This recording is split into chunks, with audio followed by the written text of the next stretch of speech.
Chapter 1. The Fog Invitation.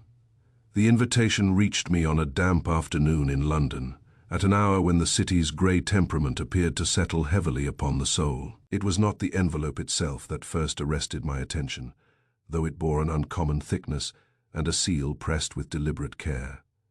Rather, it was the messenger, a pale boy, perhaps 14 years of age, whose coat hung about him as if it had been claimed from another life. He smelled faintly of salt and wet rope. "I was told to place it in your hands, sir," he said, fixing me with a stare too steady for a child. "You came from where?" I asked. "From the coast, straight from the mist." There was something theatrical in the reply, and yet I did not smile. The boy seemed not to be acting but repeating words given to him. He refused the coin I offered, shook his head, and withdrew down the street, dissolving into the drizzle with such uncanny swiftness that one might almost believe he had indeed stepped from the sea itself. I examined the envelope before opening it. The paper was of superior quality. The handwriting was upright, disciplined, and unembellished. A script belonging to a man who valued precision above charm. It was addressed to Hercule Poirot, London, in bold and decisive strokes. I broke the seal. Inside lay a brief letter. "Mr. Hercule Poirot, you are invited to dine at my Lighthouse cottage on the northern coast this coming Friday evening. I have gathered 6 individuals whose presence, I believe, will interest a mind such as yours. Isolation encourages honesty. The fog will ensure it. I assure you that your attendance is essential. Alistair Gray. Essential. It is a word often misused. Many things in life are desirable. Few are essential. When a stranger declares one's presence indispensable, it suggests either vanity or desperation. And Alistair Gray's letter, though concise, betrayed neither. It carried instead a quiet confidence, almost a challenge. I placed the letter upon the mantelpiece and considered it. My little grey cells stirred. A lighthouse cottage, 6 guests, isolation guaranteed by fog. There are invitations one accepts for pleasure and others for curiosity. This, I suspected, was neither. By the time the appointed Friday arrived, I had made discreet inquiries. Alistair Gray was known as a man of moderate fortune, recently retired from maritime insurance. A bachelor. No scandal attached to his name, though there had been whispers of a contentious settlement some years prior, details obscure. He had purchased the Lighthouse cottage 2 years ago and lived there in apparent seclusion, no criminal record, no visible motive for intrigue, which, of course, is precisely when intrigue becomes most interesting. The journey north was uneventful until the final mile. The carriage driver refused to proceed further along the narrowing coastal path. "The fog comes quick out here," he muttered, peering ahead. "It rolls in thick as fleece. Best you walk the last stretch, sir." I stepped down, adjusting my coat against the briny wind. The air tasted of iron and distant storms ahead. Through drifting vapors, a solitary beam of light sliced across the shoreline at measured intervals. It was not the towering lighthouse of romance, but a stout stone structure joined to a modest dwelling. The beam turned steadily, mechanical and indifferent. As I approached, I observed footprints in the damp earth, fresh, overlapping. I was not the first to arrive. The door opened before I could knock. Alistair Gray stood framed in lamplight. He was a tall man, spare of build, with silvered hair combed straight back from a high forehead. His eyes were grey also, an inconvenient colour for a man whose name was Gray, for it lent him a certain theatrical symmetry. Yet there was nothing flamboyant in his manner. He extended his hand with measured courtesy. "Mr. Poirot, you honour me." "I am curious, monsieur." I corrected myself inwardly. Mr. Gray, curiosity is sometimes indistinguishable from honour. A flicker, approval, amusement crossed his face. "You will find both in abundance here, I hope." The interior of the cottage was unexpectedly refined. Shelves of maritime volumes lined the walls, brass instruments gleamed upon polished tables. A large clock ticked with solemn gravity near the hearth. 5 guests were already assembled. Gray introduced them without flourish. Miss Clara Ashford, a pale woman in her early 30s, with dark hair coiled tightly at her nape. Her gaze held an intensity that suggested suppressed impatience. Dr. Matthew Selwyn, a broad, shouldered physician with weathered features, and a kindly manner that did not quite conceal his vigilance. Mr. Edmund Price, a solicitor of nervous disposition, fingers perpetually adjusting spectacles that required no adjustment. Mrs. Helena Davenport, a widow of impressive bearing, dressed in mourning black, though her husband had died, I later learned, nearly 3 years prior. Captain Roland Mercer, retired naval officer, upright and silent, with eyes that measured the room as if calculating wind direction. And finally, a younger man, Julian Fenwick, whose smile appeared, permanently affixed yet rarely reached his eyes. 6 guests and the host. 7 in all, a dangerous number, I thought. Dinner was served promptly at 8. The sea outside groaned against the rocks below, and the fog pressed itself against the windows, like a living thing. The light of the lighthouse turned steadily, its beam briefly illuminating pale faces before sliding away again. Conversation began with polite trivialities: weather, travel, the isolation of the coast, yet beneath the surface currents shifted. Gray presided with deliberate composure. "I chose this setting," he said, midway through the first course, "because it offers clarity. When the world is removed, one sees oneself more plainly." "Or less comfortably," Mrs. Davenport observed coolly.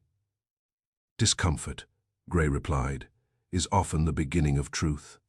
Miss Ashford's fork paused mid-air. "You speak as though we are here for confession."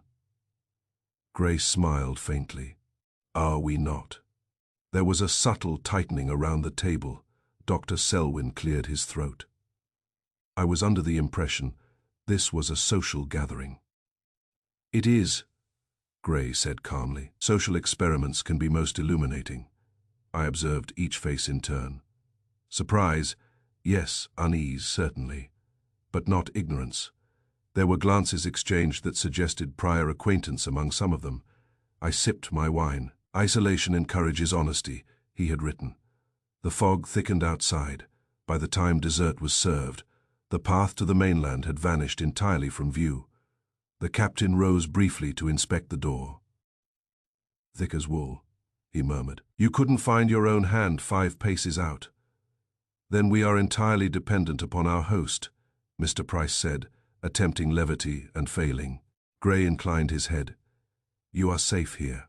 Safe, another word too easily spoken. As coffee was poured, Gray rose from his seat and moved to the mantelpiece, where the solemn clock ticked on.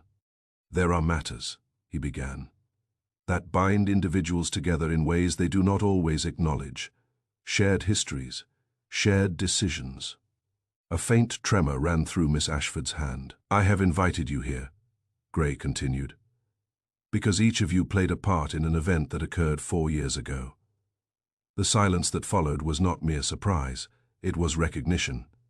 Dr. Selwyn leaned forward. "You refer to the Harborough case." The name fell like a stone into water. Harborough. He noted the reaction. Mrs. Davenport's lips tightened. Fenwick's smile faltered. The solicitor's spectacles slipped entirely from his grasp. Gray's eyes moved slowly around the table. "Yes," he said softly, "the Harborough case." I had not yet spoken. It is sometimes wiser to allow the storm to gather before one comments upon the thunder. Captain Mercer's voice emerged steady but low. "That matter was settled." "Legally," Gray agreed. "But legality and truth are not always synonymous." The lighthouse beam swept across us again, illuminating faces drained of color. "What is it you want?"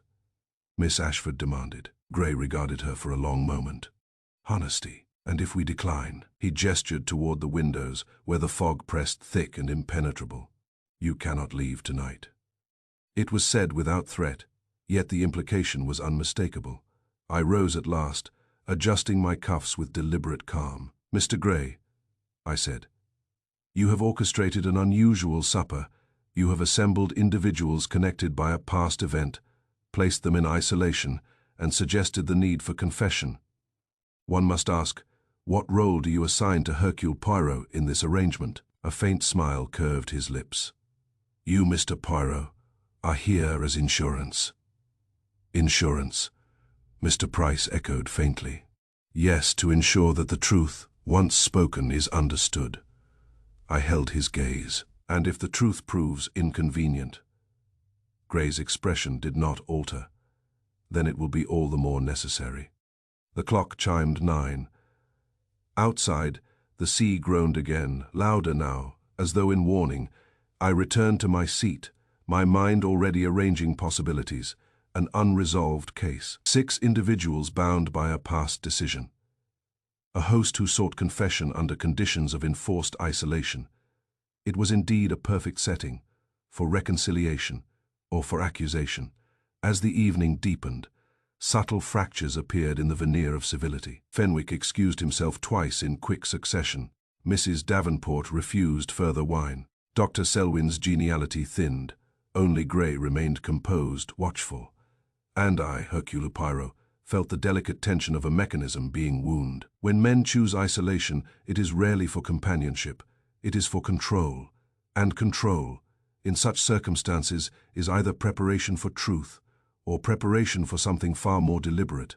The fog pressed closer still, swallowing the world beyond the cottage walls. We were stranded, and the night, I sensed, had only just begun. Chapter 2. The table of 7, the dining table at the Lighthouse cottage, was round, a detail that might, to a sentimental mind, suggest harmony and equality. Yet I have observed, in the course of my career, that equality at table is a fragile illusion. Power arranges itself not by geometry, but by intention. Even at a circular table, there is always a center. And in this instance, the center was unmistakably Alistair Gray. 7 place settings had been laid with meticulous symmetry. The porcelain was fine, edged in a thin band of cobalt. The silverware gleamed with a brightness that spoke of recent polishing. The napkins were folded in identical triangles, each angle precise. I counted them once. Then again, 7, Gray's seat faced the door. Mine was opposite the window, through which the beam of the lighthouse passed at steady intervals, illuminating the table in brief, spectral flashes. To my right sat Miss Clara Ashford. To my left, Dr. Selwyn. Around us were arranged Mrs. Davenport, Captain Mercer, Mr. Edmund Price, and Julian Fenwick, Mrs. Dallow. The cook entered with the first course. She was a woman of indeterminate age, her hair drawn tightly beneath a plain cap. Her movements were efficient and silent. Yet I detected in her eyes a keen alertness. She missed nothing. Sea bass with fennel was served, delicately prepared, the aroma subtle and clean. 2 bottles of pale white wine had been opened in advance and stood breathing upon the sideboard. Fresh this morning, Gray remarked. The sea is generous when approached with patience. Captain Mercer nodded. It gives and it takes. The observation hovered between them, unexpanded, conversation unfolded with cautious civility. Dr. Selwyn recounted an anecdote about a medical conference in Edinburgh. Mrs. Davenport offered commentary on the decline of coastal tourism. Mr. Price laughed too quickly at minor jokes. Each sentence seemed measured, inspected internally before being released into the air. Miss Ashford, seated beside me, regarded her plate with mild displeasure. I dislike fish, she declared lightly. Ah, I said. Then perhaps you will exchange. No, no, she replied quickly. It would be impolite. Her fork moved, with small, decisive gestures. I observed that she consumed the entire portion. When Mrs. Dallow collected the plates, Miss Ashford's was as empty as any other. It is curious how often people announce preferences that contradict their actions. Sometimes it is habit, sometimes it is performance. Isolation sharpens appetite, Gray observed, as the wine was replenished. Or dulls it, Mrs. Davenport said coolly. Gray smiled faintly. That depends on what one hungers for. The lighthouse beam swept across the room again. In its passing glow, I studied the faces around the table. There was something unspoken binding them, a shared recollection hovering just beyond articulation. The Harborough case. I had not yet inquired directly. Patience is an ally more faithful than haste. As the second course was cleared, Gray rose, lifting his glass. "To memory," he said. The phrase, simple though it was, struck me as unusual for a coastal supper among acquaintances who did not, on the surface, appear sentimental. "To memory," he repeated. There was a fractional hesitation before the others followed. I raised my glass, but did not drink immediately. I watched. Miss Ashford's fingers trembled slightly against the stem. Dr. Selwyn's expression tightened. Mr. Price swallowed before lifting his wine. Captain Mercer's gaze did not waver from Gray's face. Mrs. Davenport inclined her head with controlled composure. Julian Fenwick smiled. A touch too broadly, memory. It is a word that carries weight. For some, it is comfort. For others, it is accusation. Gray drank deeply. 4 years is a short time, he said, lowering his glass. Yet it alters perspective. Perspective on what? Fenwick asked lightly. On decisions. The word settled heavily. Mrs. Dallow entered with dessert, pear tart with a thin glaze of honey. The sweetness did little to soften the atmosphere. Outside, the fog had thickened perceptibly. The windows no longer revealed even the faint outline of the shore. The world beyond the cottage had ceased to exist. "Has the fog ever trapped you entirely?" I asked Gray. "Frequently," he replied. "It arrives without consultation. It departs the same way. And in the interim, we rely on one another." An interesting answer. Mr. Price cleared his throat. "Surely this fog will lift by morning." Gray's gaze flickered briefly toward the window. "It may." It was not reassurance. As coffee was served, subtle shifts occurred.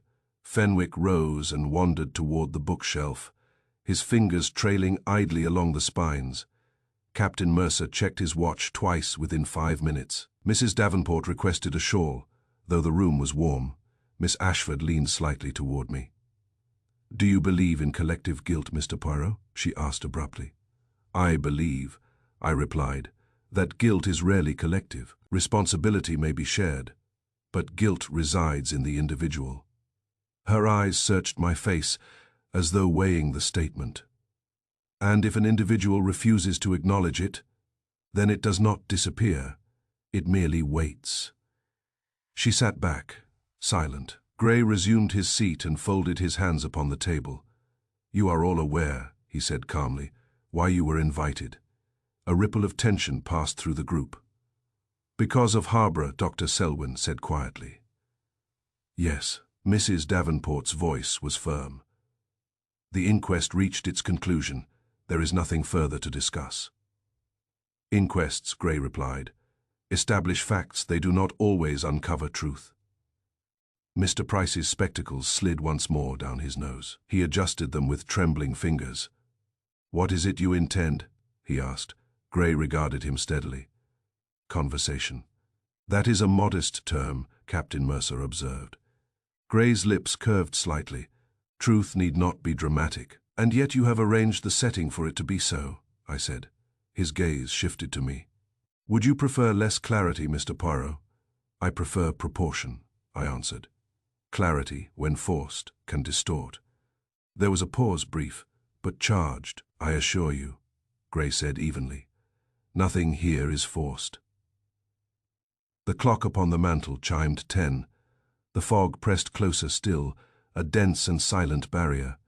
Even the sound of the sea seemed muffled, as though the world had been wrapped in thick wool. Mrs. Dallow cleared the final dishes and withdrew. I noted that she closed the kitchen door with deliberate care. 7 at table, 7 glasses. 7 sets of cutlery aligned in symmetry. I glanced once more around the circle. By morning, I sensed that symmetry would be broken. It was not a premonition born of superstition but of observation. The tension was too carefully arranged, the words too deliberately chosen.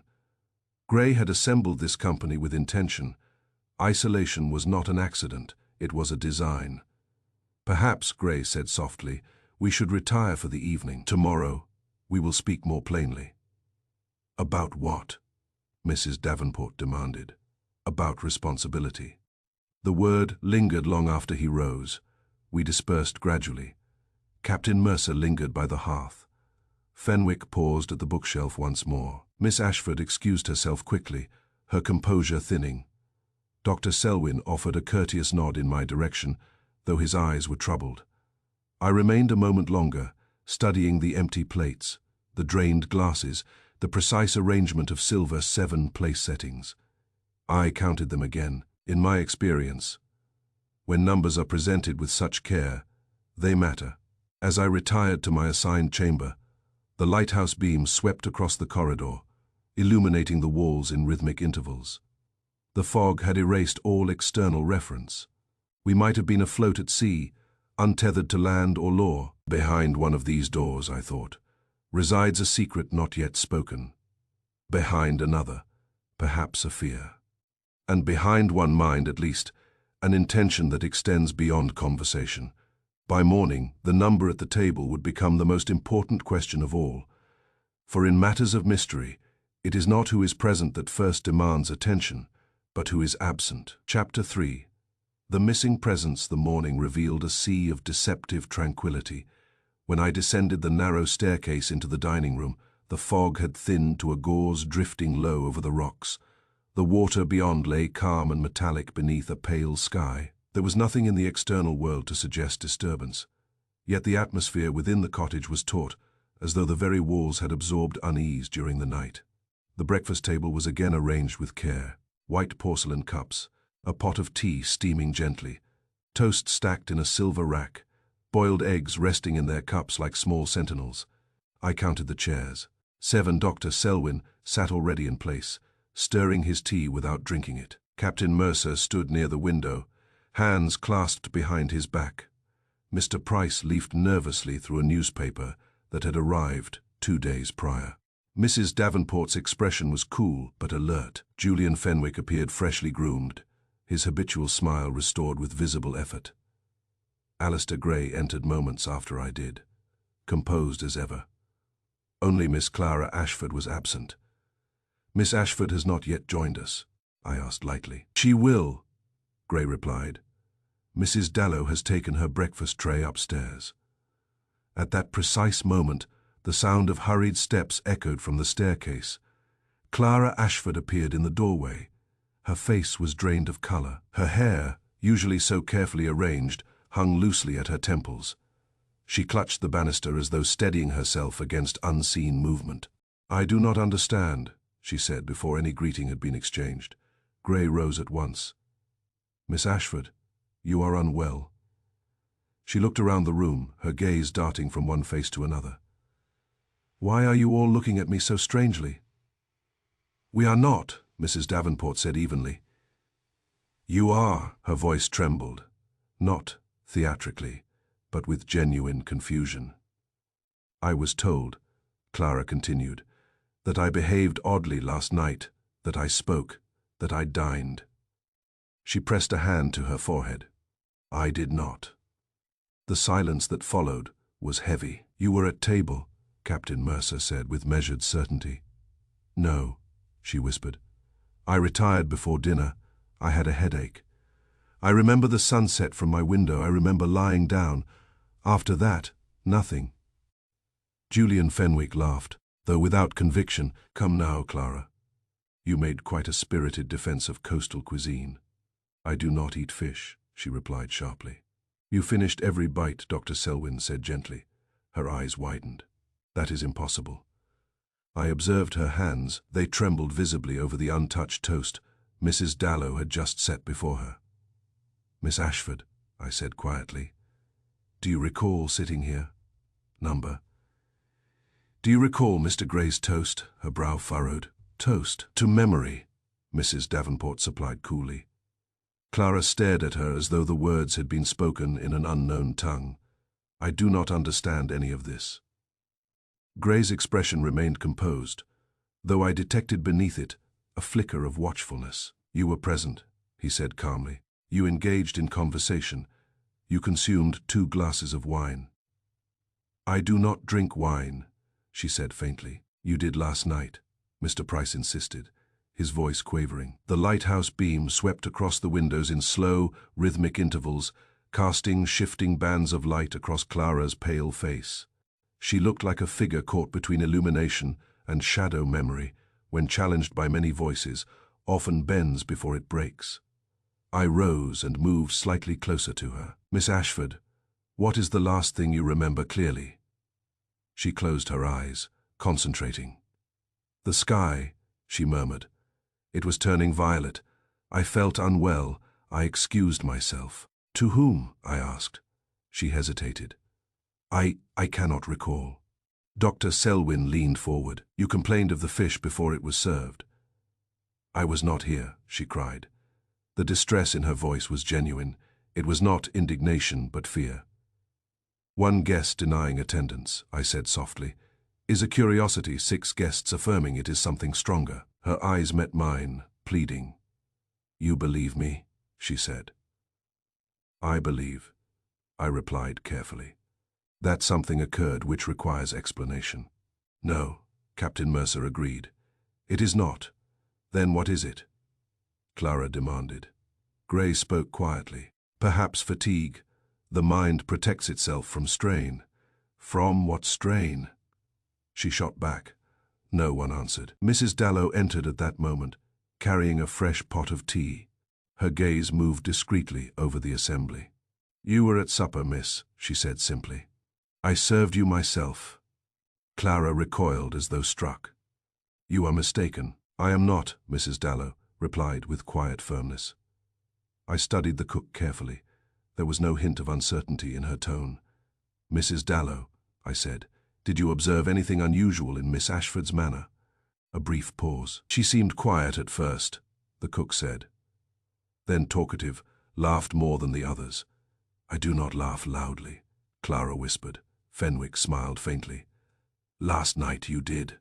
The clock ticked with solemn insistence. "Let us consider possibilities," I said evenly. "There are 3. Either Miss Ashford was present and now suffers a lapse of memory.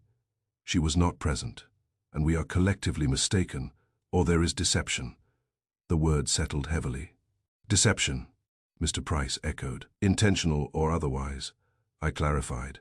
Clara sank into her chair. "I would know if I had been here," she said faintly. "I would know." "Memory," Gray observed, "is not infallible." "No," I said, "but neither is unanimity." The lighthouse beam swept across us again. "May I ask," I continued, "who first noticed Miss Ashford's supposed presence at table?" A subtle shift occurred. Dr. Selwyn spoke first. "She entered shortly after the first course." "I remember her sitting beside you," Mrs. Davenport said to Fenwick. "Yes," Fenwick agreed quickly. "She teased Mr. Price about his spectacles." Mr. Price flushed. "You did." Clara shook her head repeatedly. "I would remember such cruelty." "It was playful," Fenwick insisted. "Enough," Gray said quietly. "We will not distress Miss Ashford further." But the distress was already complete. I turned toward Clara once more. "Did you sleep well?" She hesitated. I do not know. I recall dreams. Fog voices." "What voices?" She pressed her fingers to her temples. They were indistinct, as though heard through water. Dr. Selwyn exchanged a glance with Gray.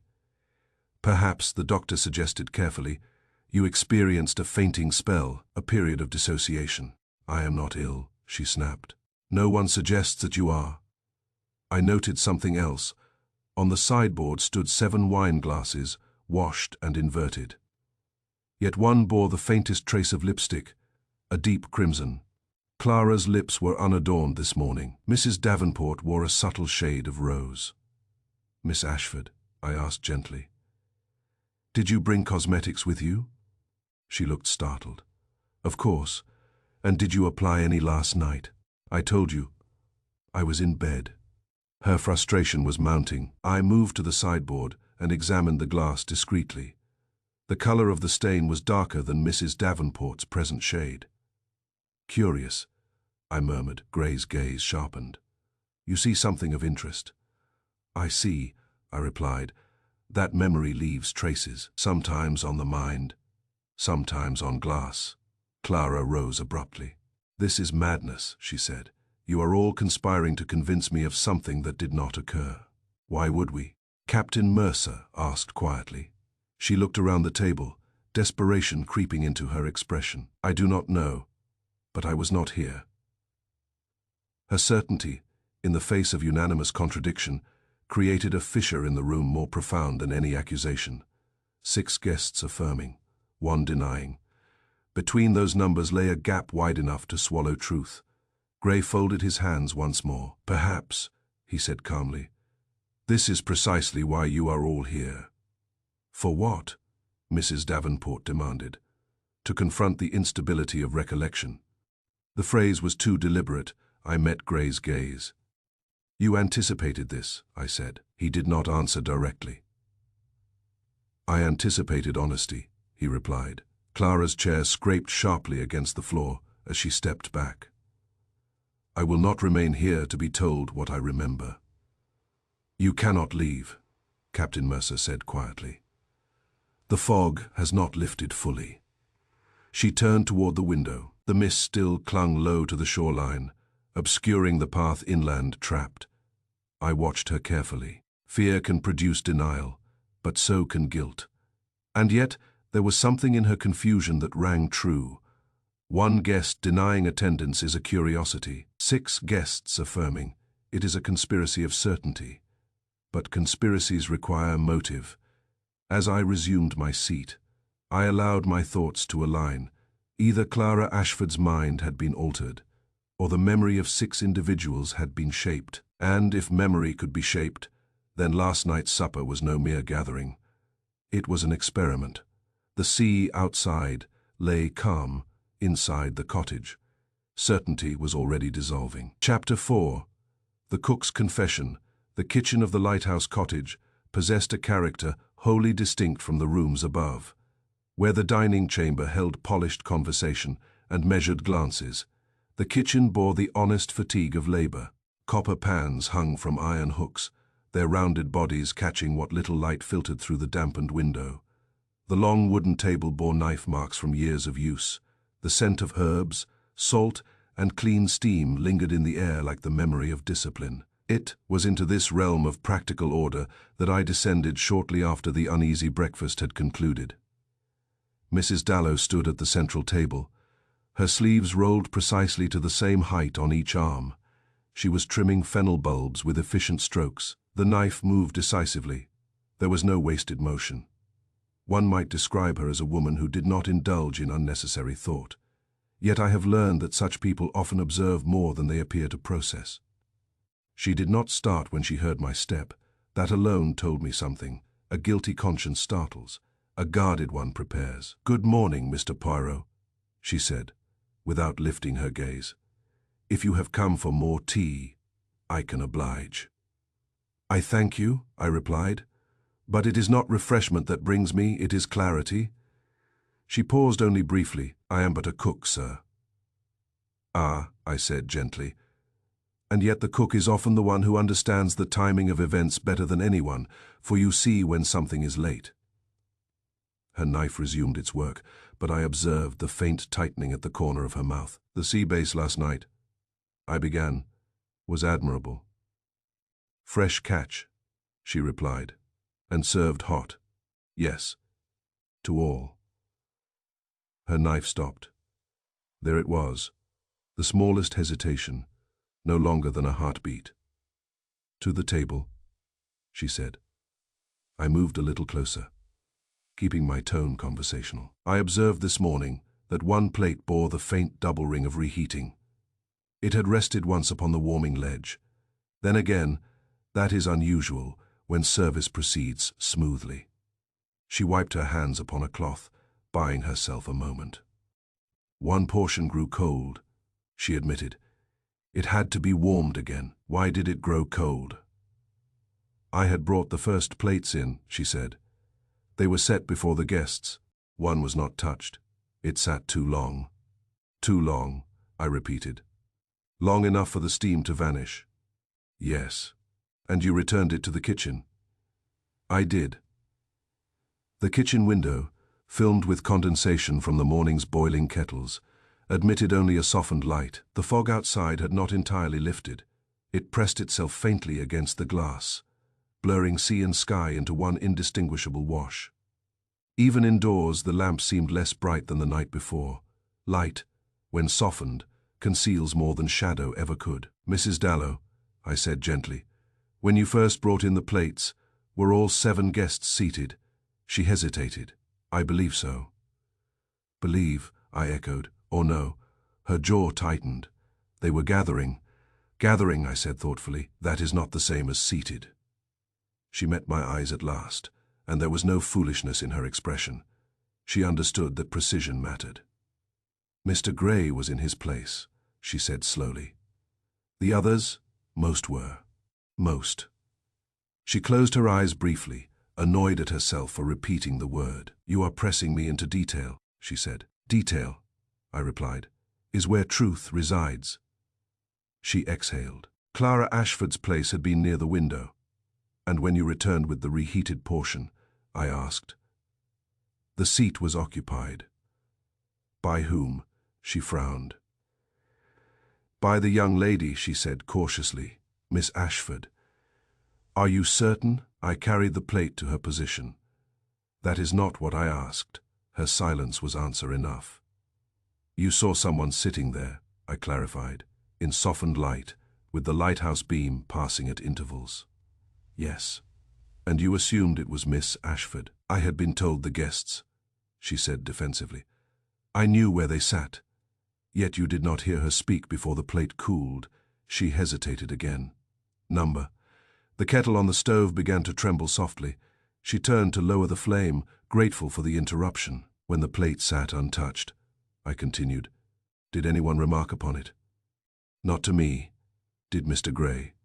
"He spoke little while I was in the room." "Did anyone look toward the empty seat?" Her brow furrowed as she searched her memory. "I remember Mr. Fenwick glancing that way, and Captain Mercer checked his watch."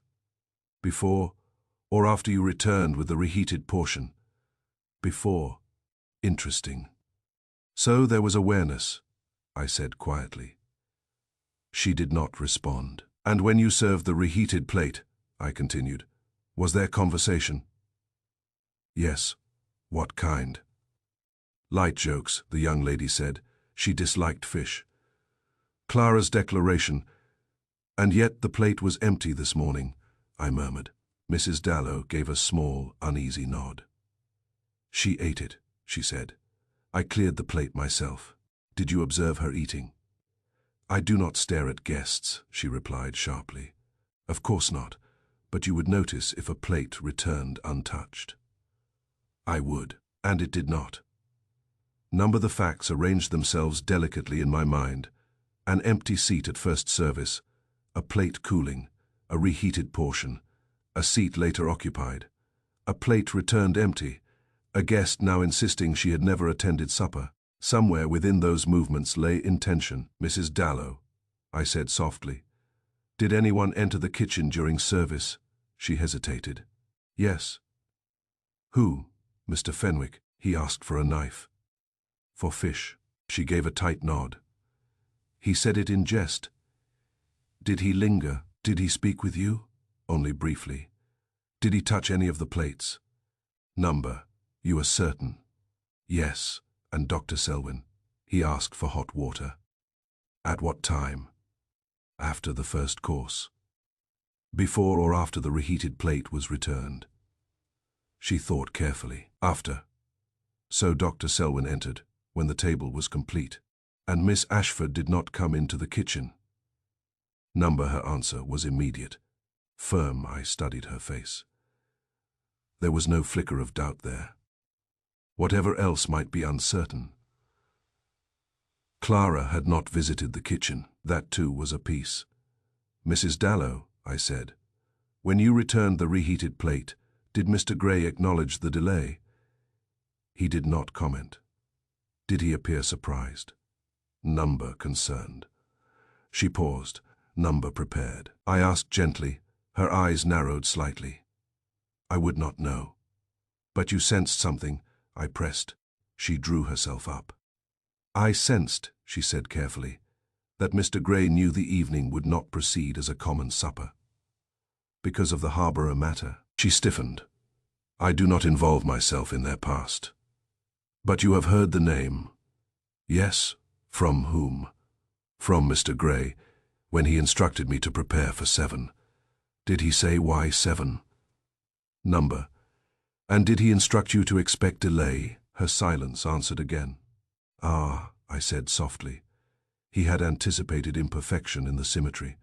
Outside, the lighthouse beam swept across the damp kitchen wall through the small side window, casting a brief arc of pale light before vanishing again. Even in daylight it persisted in its rhythm, an unceasing eye that refused to close. Light, I said quietly, more to myself than to her, can be arranged to reveal or to distort. Mrs. Dallow folded her arms. You are suggesting something beyond my understanding. I am suggesting, I replied calmly, that a reheated plate is not merely a culinary inconvenience. It is evidence of timing. Someone arrived late, or someone wished the company to believe that they had. She swallowed. I do not lie, Mr. Poirot. I do not accuse you. But you think I am mistaken. Mistaken, perhaps. Used, possibly. Her eyes widened slightly at that. Used? Yes, in a carefully arranged evening.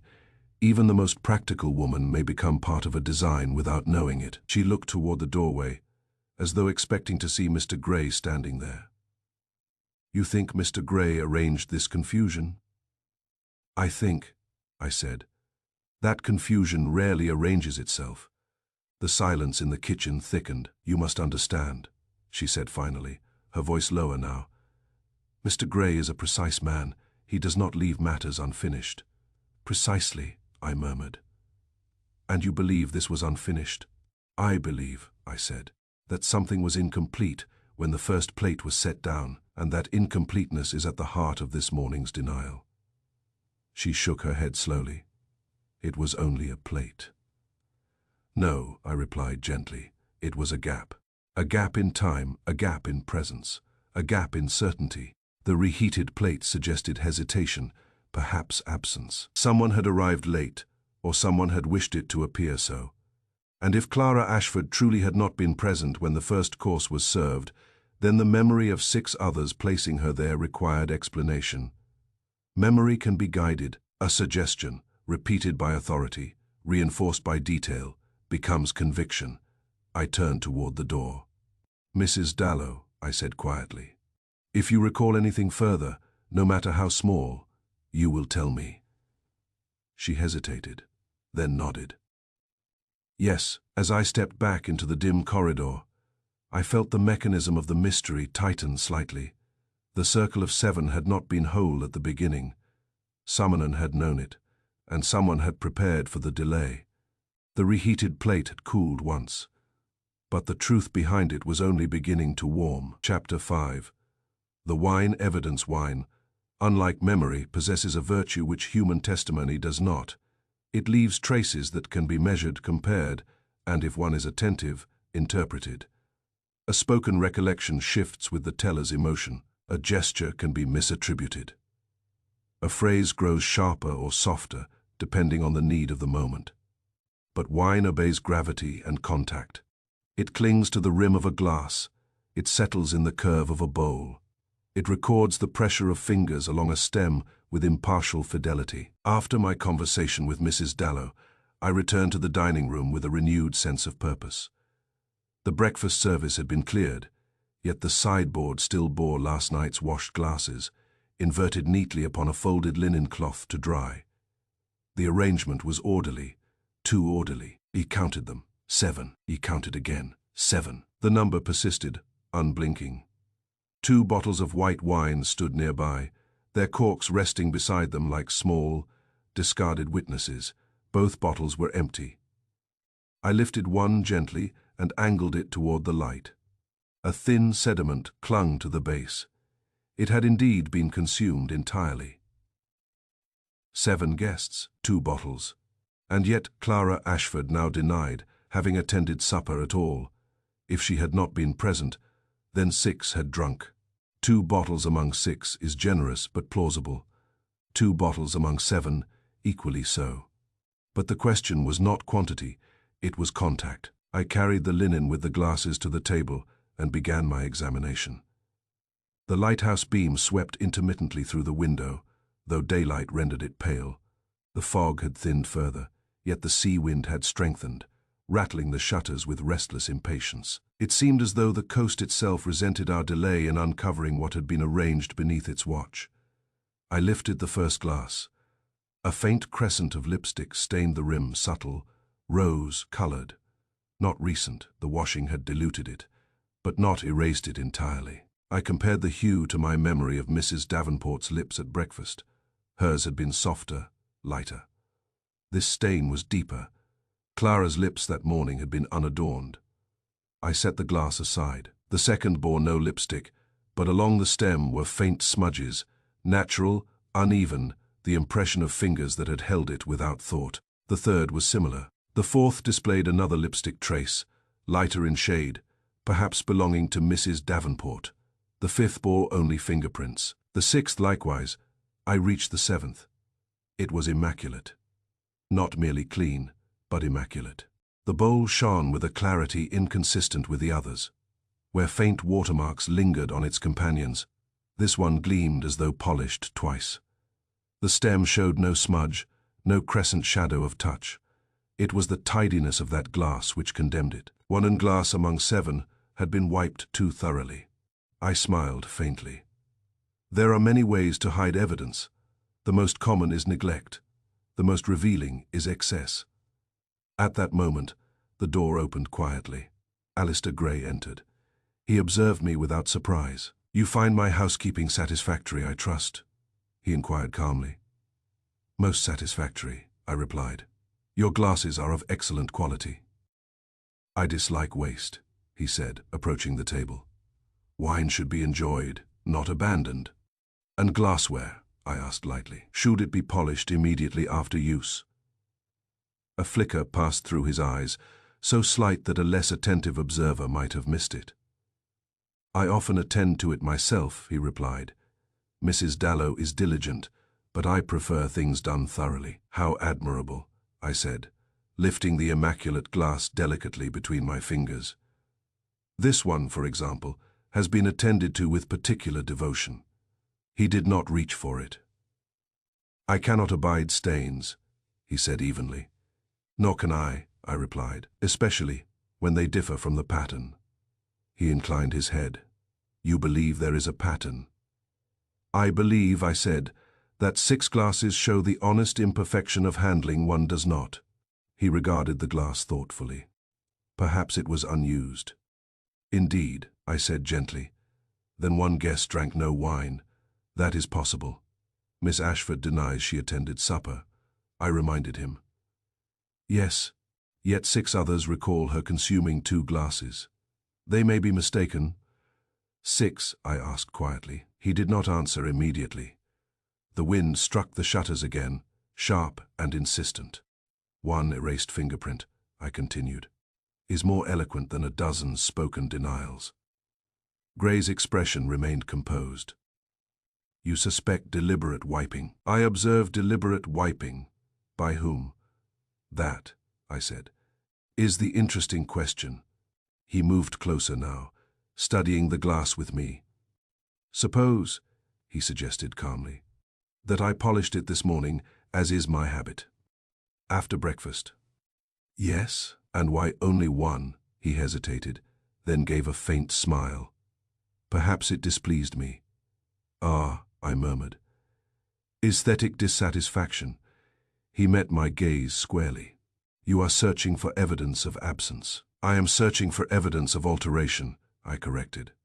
We stood in silence for a moment. "You must understand," Gray said at last, "that memory is fragile. People misremember trivialities." "Wine consumption is rarely trivial," I replied. "It affects recollection. You imply intoxication. I imply possibility." He folded his hands behind his back. "Do you believe Miss Ashford was drugged?" The directness of the question was notable. "I believe," I said carefully, that her certainty this morning was not feigned. She was genuinely distressed. And the others, they were genuinely convinced. So we have sincerity on all sides, he said. An inconvenience. An arrangement, I corrected softly. The lighthouse beam swept once more across the dining room wall, tracing its mechanical arc. You anticipated disorder, I continued. You opened 2 bottles before dinner concluded. You ensured ample wine. A host provides generously. A host who anticipates events provides strategically. Gray's lips curved faintly. You credit me with remarkable foresight. I credit you with remarkable precision. He did not deny it. Tell me, he said, if one glass was wiped, what does that prove? It proves, I replied, that someone wished to erase contact, or to maintain order. Order, I said, rarely requires erasure. The wind rattled the shutters again, louder this time, as though the sea itself were impatient. Let us consider, I continued, the possibility that Miss Ashford was absent at the beginning of supper. A plate cooled. It was reheated. A seat near the window was empty, then later occupied. You rely heavily on Mrs. Dallow's recollection, Gray observed. I rely on timing, I replied. And the wine? Wine alters perception. It blurs edges. It softens memory. And yet you claim it leaves measurable traces. On glass, yes. He regarded me thoughtfully. You believe someone sat in Miss Ashford's place. I believe someone may have occupied that seat before she did. And why? To create memory. His gaze sharpened slightly. You think we were manipulated? I think, I said quietly, that suggestion is powerful when reinforced by detail. He turned toward the window, watching the shifting fog. You assume intent, he said. I observe preparation. He faced me again. You believe I orchestrated this? I believe, I replied, that you gathered 6 individuals connected by a past event, placed them in isolation, and proposed a toast to memory. You anticipated tension. You anticipated confession. You opened 2 bottles of wine in advance, and 1 glass has been wiped too thoroughly. He was silent. A host who anticipates disorder, I continued softly, is a host who anticipates events. And if I did, he asked, then we must ask why. She moved to the chair near the window, the one Mrs. Dallow had described as empty at first service the previous evening. She sat. At once, I observed a change in her posture. Her shoulders drew inward slightly, as though the room itself pressed upon her. Breathe normally, I said quietly. The others resumed their former positions. Gray at the head facing the door, Dr. Selwyn to Clara's right. I to her left, Mrs. Davenport opposite Fenwick. Mr. Price near the hearth, Captain Mercer between them. The symmetry returned. Mrs. Dallow entered with the first course, once more sea base with fennel. The aroma rose into the dimness, familiar and persistent. The lighthouse beam passed across Clara's face, pale gold for a second, then shadow. He allowed the silence to lengthen.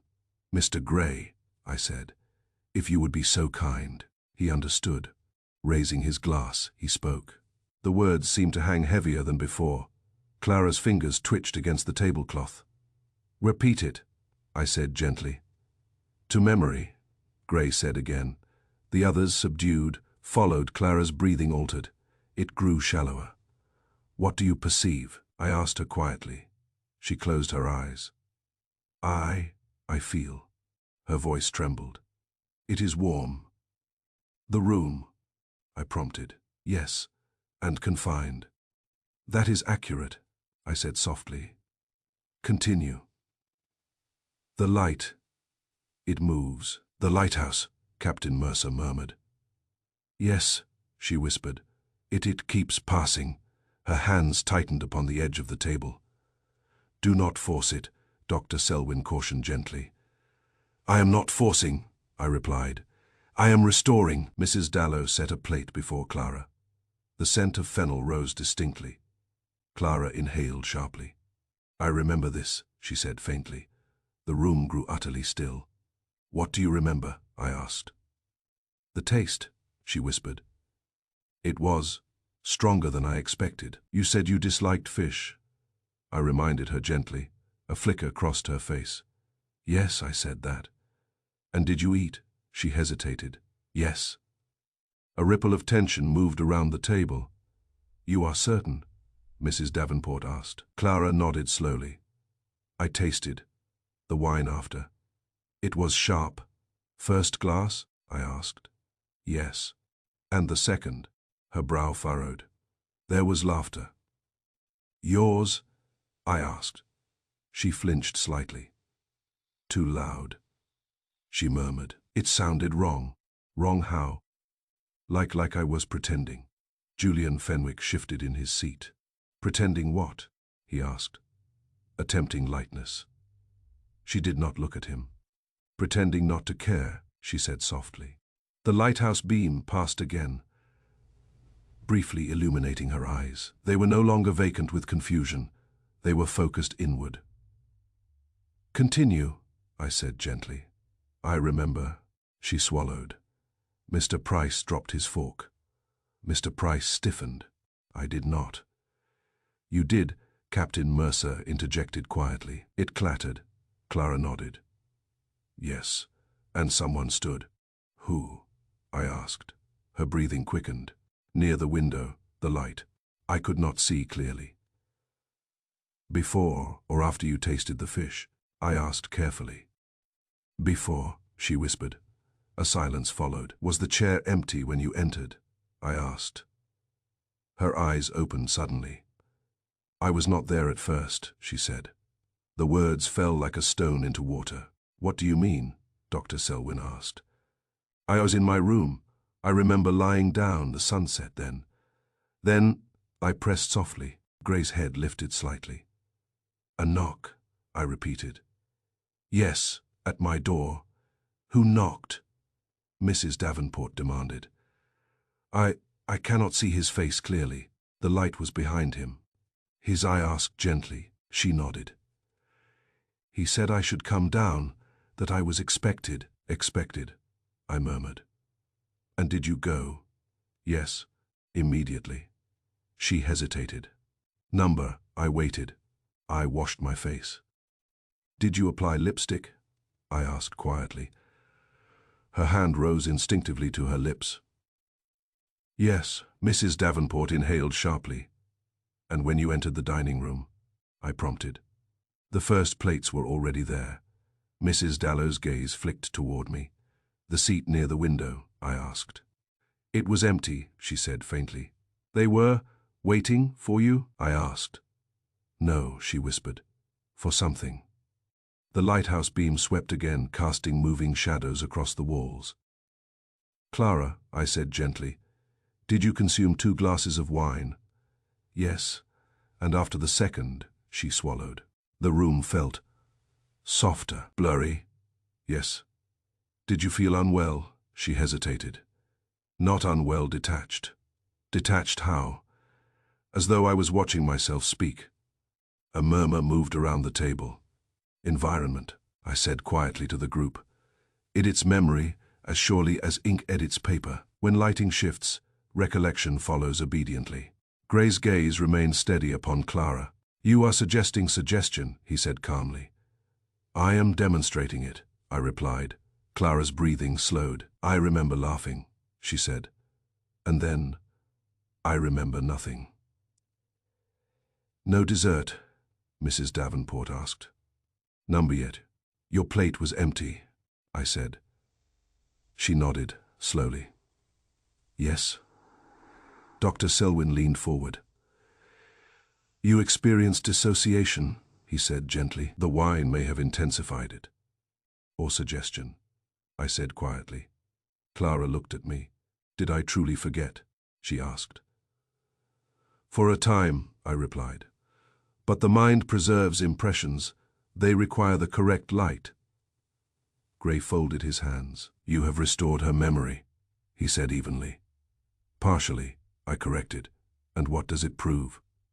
It proves, I said, that she was absent at the beginning of supper, that she entered after the first course had been served, that the environment, dim light, moving beam, wine, blurred the precise moment of her arrival. And the others? He asked.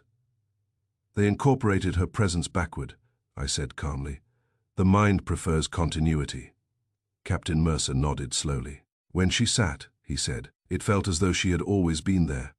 Precisely, I replied. Mrs. Davenport's composure faltered slightly.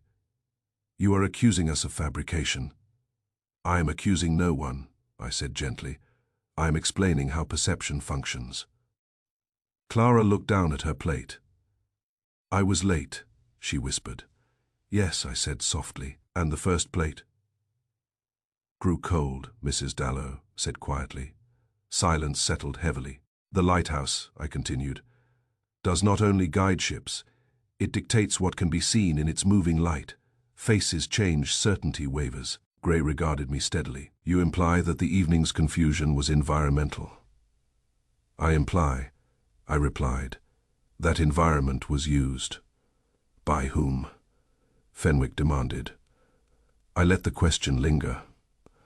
That, I said, remains to be established. The wind rose again outside, though tonight no fog muffled its sound.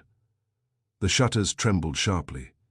We sat in the amber gloom, the experiment complete. Clara's memory had returned in fragments, but enough. She had not been present at the start. She had entered after the first course. Someone had knocked at her door. Someone had summoned her deliberately. And someone had ensured that her arrival, blurred by wine and light, would dissolve into the continuity of the evening. The circle of 7 had not been whole from the beginning. It had been completed. And in that completion lay intention. Chapter 7. The host's design when confusion disperses. What remains is structure. By the conclusion of the lamp experiment, the agitation which had dominated the morning no longer ruled the house. Clara Ashford sat quietly, pale but steadier, no longer clinging to the certainty that she had not attended supper. Her memory, though fragmented, had returned sufficiently to restore continuity. She had entered late. She had eaten. She had drunk. She had laughed in a manner she described as artificial. The question was no longer whether she had been present. The question was why her presence had been arranged as it was. I remained in the dining room after the others dispersed, studying it not as a chamber for meals, but as a constructed stage, for that is what it had been, a stage. Alistair Gray joined me without invitation, as though he understood that this was no longer a matter of politeness, but of architecture. You have made your demonstration, he said quietly. Miss Ashford recalls more. Yes, I replied, and memory, once restored, reveals intention. He folded his hands behind his back. You imply mine. I observe yours. The lamps remained lowered, though supper had ended. I rose and moved slowly about the table, examining not objects now, but angles. Consider, I said calmly. The placement of chairs. They are evenly spaced, Gray replied. In geometry, I agreed, but not in light. I indicated the central lamp above the table. Its brightest focus fell not at the precise center, but slightly offset. Directly above Clara's chair near the window, from that position, her features would have been illuminated more sharply than the others, particularly when the lighthouse beam passed across the room. An accident of installation, Gray said. No, I replied gently. A deliberate tilt. The bracket has been adjusted. His gaze flickered upward, almost involuntarily. Under that brightness, I continued, her expressions would be visible in high relief. A raised brow, a tremor of the lip, a hesitation, each exaggerated by light. Meanwhile, those seated in comparative dimness would appear softer, less defined. Suggestion is strongest when supported by contrast. He did not deny the arrangement. Light is practical in a coastal house, he said evenly. One requires focus. One requires focus, I echoed, but you required imbalance. The wind moved faintly outside. The fog had thinned, yet the sea remained restless. The lighthouse beam continued its rotation, impartial and persistent. You orchestrated more than a dinner, I said. You constructed conditions. For what purpose? He asked, though without indignation. To test stability. Of conviction. I returned to Clara's chair and rested my hand lightly upon its back. She arrived late, I said. The first plate cooled. It was reheated. That alone establishes delay, but you ensured that delay would become doubt. In what way? He asked. You contradicted her. When she remarked that she disliked fish, you observed that isolation sharpens appetite. A subtle correction. When she laughed, you encouraged it. When she hesitated, you filled silence with confident recollection. You exercised it. He said nothing. Small contradictions accumulate, I continued. Each one insignificant in isolation, but in sequence they erode certainty. By the end of the meal, her own perception would have been vulnerable. And yet she ate. Yes, I replied, but participation does not guarantee clarity. I moved toward the sideboard, where the wine had stood the previous evening. You opened 2 bottles in advance. A host prepares. A host anticipates, I corrected. And you believe I anticipated her denial. I believe you anticipated instability. He regarded me steadily. Clara Ashford, I said, was positioned beneath the brightest lamp. Her features were cast into harsh relief, while others remained comparatively softened. In that imbalance, perception favors the majority. The majority was not instructed, he said. Number, but they were arranged. The distinction lingered between us. You created conditions, I repeated. The reheated plate implied lateness, reinforcing the illusion of absence. The wiped glass erased tactile proof of participation. The lighting exaggerated contrast.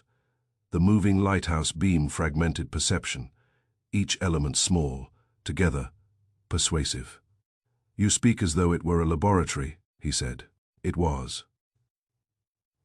He turned toward the window, drawing the curtains slightly aside. The beam cut across the sea, indifferent.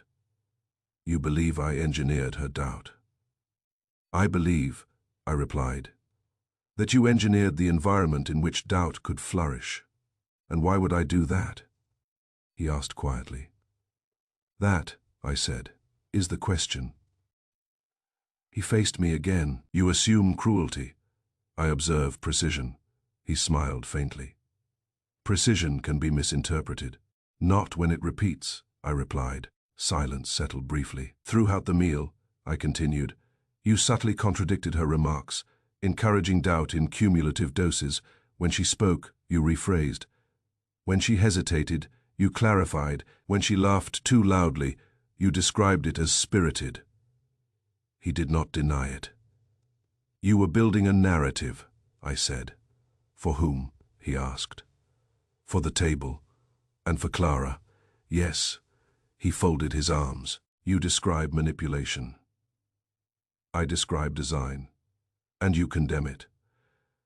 I do not yet judge, I said calmly. I analyze. The shutters rattled faintly, as though the sea wind approved of the tension. Let us consider motive, he said. Let us. I agreed. You assume this was an experiment. I do. Cruel. Yes. Necessary, he asked. Perhaps, I said slowly, if its purpose was revelation. His expression sharpened slightly. Revelation of what? Of the fragility of collective certainty. He was silent. You gathered 6 individuals bound by the Harborough case, I continued. You invited them to isolation. You proposed a toast to memory.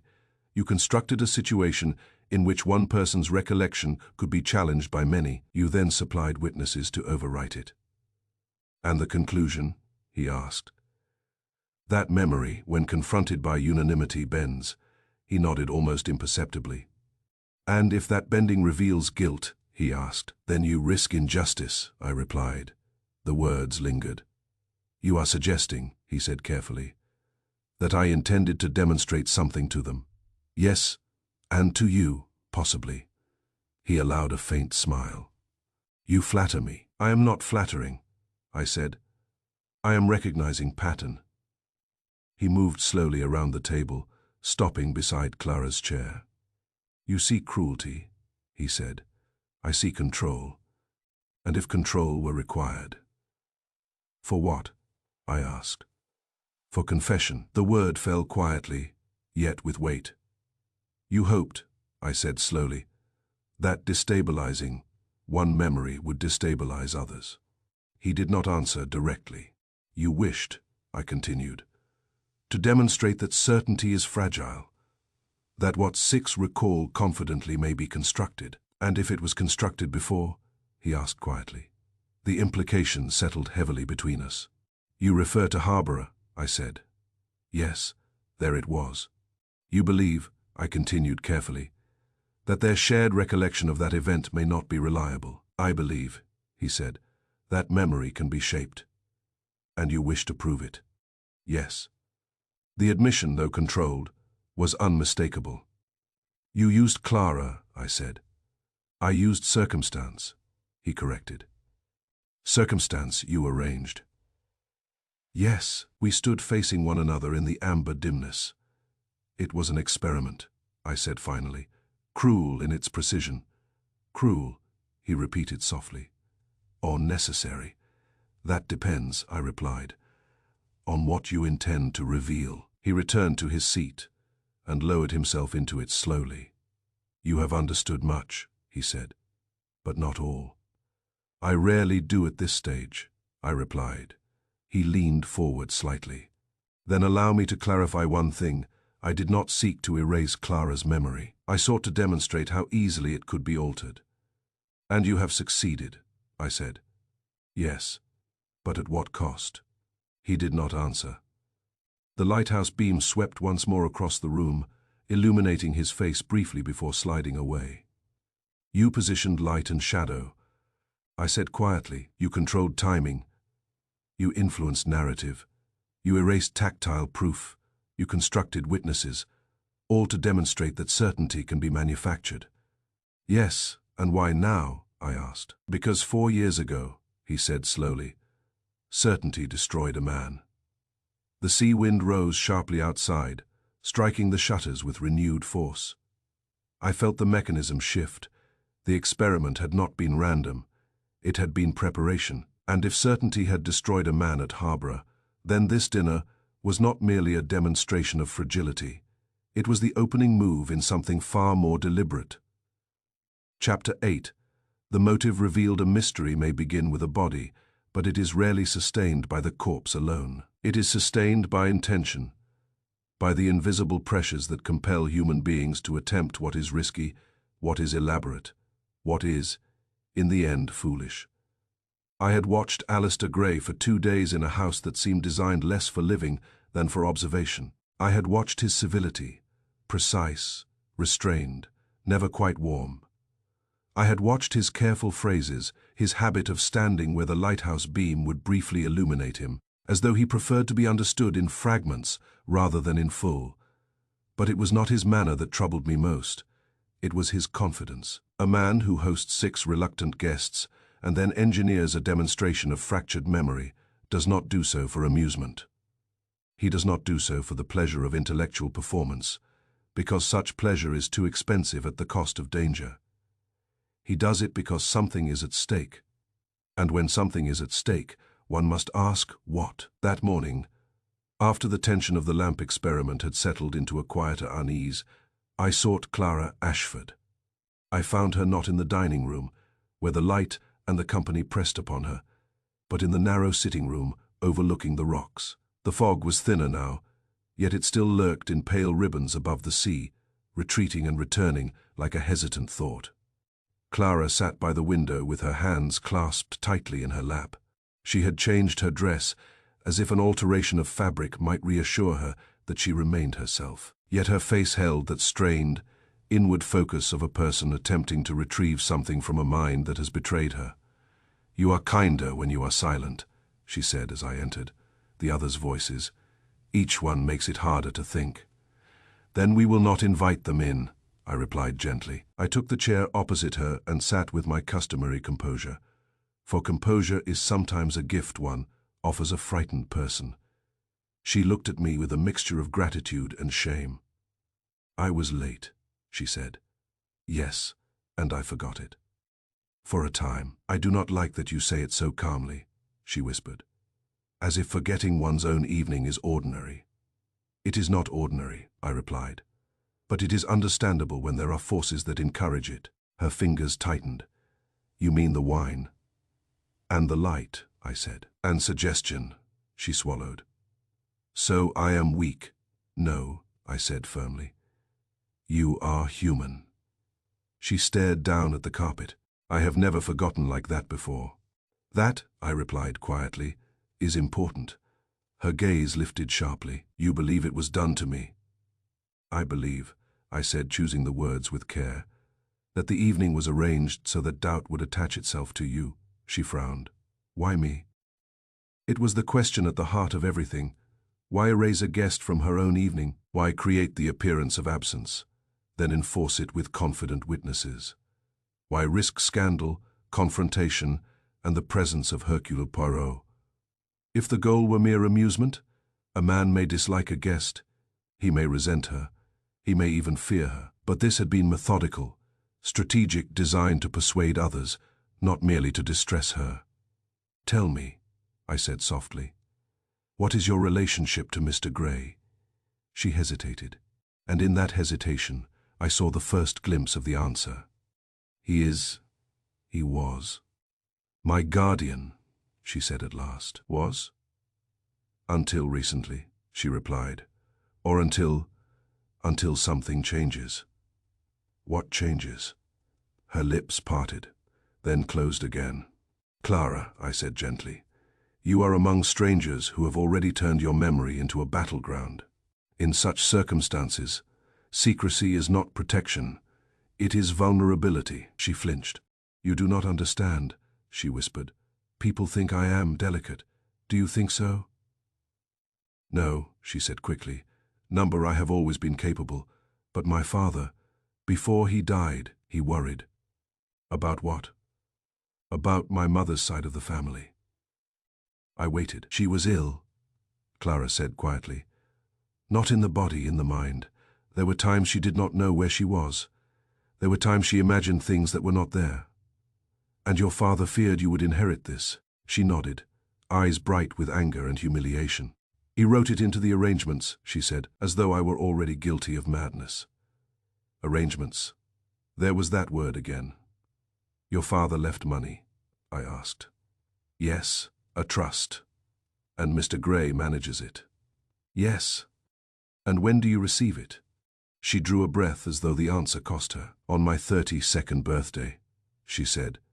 In 3 weeks. 3 weeks. A precise interval. Provided, I prompted. Provided, she said bitterly, that I can demonstrate soundness of mind. There it was at last, clean, undeniable, illuminating, soundness of mind. Such phrases, in legal documents, are often presented as safeguards. In practice, they become levers. They allow one person to hold another in permanent childhood, forever required to prove sanity to those who profit from doubt. I see, I said quietly. Clara's eyes filled, but she refused tears. It is humiliating, she said. The examination, the interviews, the doctor's letters. Mr. Gray speaks as though it is for my protection, but it is not. It is a net. And who decides, I asked, whether you have demonstrated soundness? A panel, she replied. 2 doctors and a solicitor. Mr. Gray provides the accounts, the reports, the evidence of my character. Evidence, I repeated softly. Yes, he writes letters. He keeps notes. He watches me. Her voice trembled with fury now. He has always watched me, she said, as though waiting for me to slip. I felt my mind click into place, the way a lock closes when the key has finally been cut correctly. Doubt is a profitable condition for those who manage certainty. Clara, I said, did you tell anyone here about the trust? No, she replied quickly. I hardly speak of it. It feels shameful. And yet Mr. Gray knows, I said. He knows exactly when you receive it. Yes. And what changes when you receive it? She laughed. Short, unpleasant. He loses control, she said.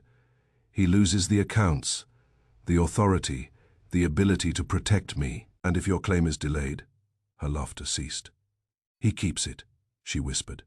Not keeps it entirely, perhaps, but controls it, uses it, invests it. benefits from it, a guardian may claim. He acts only as steward. But stewardship provides opportunity, interest accumulates, fees are collected. Power becomes habit, and habit becomes desire. The motive did not lie in malice. It lay in inheritance. I rose and paced slowly to the window, letting her see that my mind was working, not merely sympathizing. Sympathies are cheap. Solutions are dear. Clara, I said, Mr. Gray staged an evening in which your memory would be challenged publicly. She nodded, trembling. He wanted them to see it, she whispered. Not just to make me doubt, so they would doubt. Precisely, I said. The fog, the lighting, the reheated plate, the wiped glass, each detail converged toward a single objective. To show I am unreliable, she said, voice cracking. Yes. She buried her face briefly in her hands, then forced herself upright. And the others? She asked. Why did he invite them? That question was also central, and it drew us back to the Harborough case. Gray's other obsession, his stated reason for gathering them. Because, I said slowly, he required witnesses. Witnesses for what? For your supposed instability, I replied, and possibly for something else. Her eyes widened. You mean Harborough? Yes. The two threads were not separate. Gray had woven them together.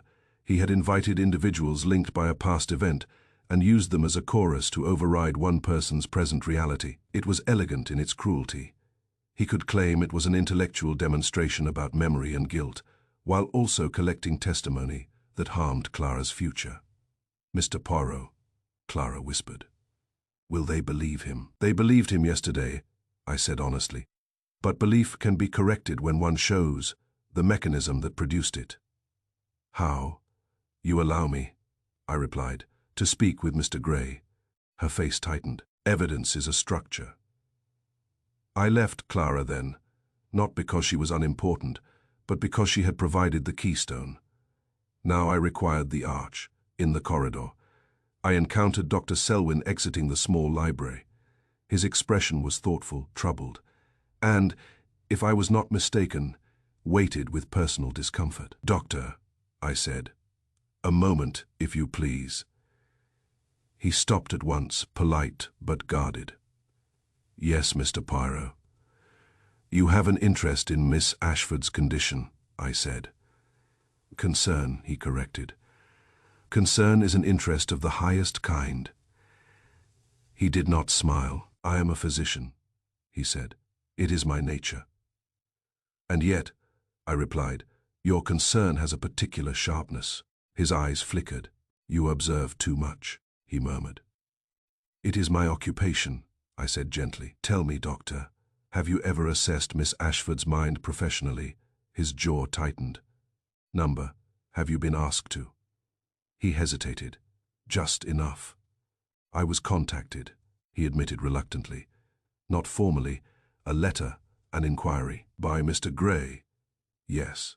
What did he ask? Selwyn exhaled. He asked what signs one might look for, he said quietly. In a person with a family history, confusion, lapses, mood shifts. He spoke as though he wished to be vigilant. Vigilant, I echoed, or prepared. Selwyn's face hardened. I told him, he said, that vigilance can become suspicion, and suspicion can become pressure. And pressure can create symptoms, I said softly. Selwyn's eyes met mine, and in them I saw a reluctant agreement. Yes, he said. I nodded. Thank you, doctor. He looked pained. What do you intend? He asked. I intend, I said, to remove the mask from a design. He did not stop me. A little later, in the library, I located something else that I had suspected was present all along. Documents, not openly, displayed, of course. Gray was not so careless, but a man whose life had been insurance and legalities has habits of filing. Habits leave traces.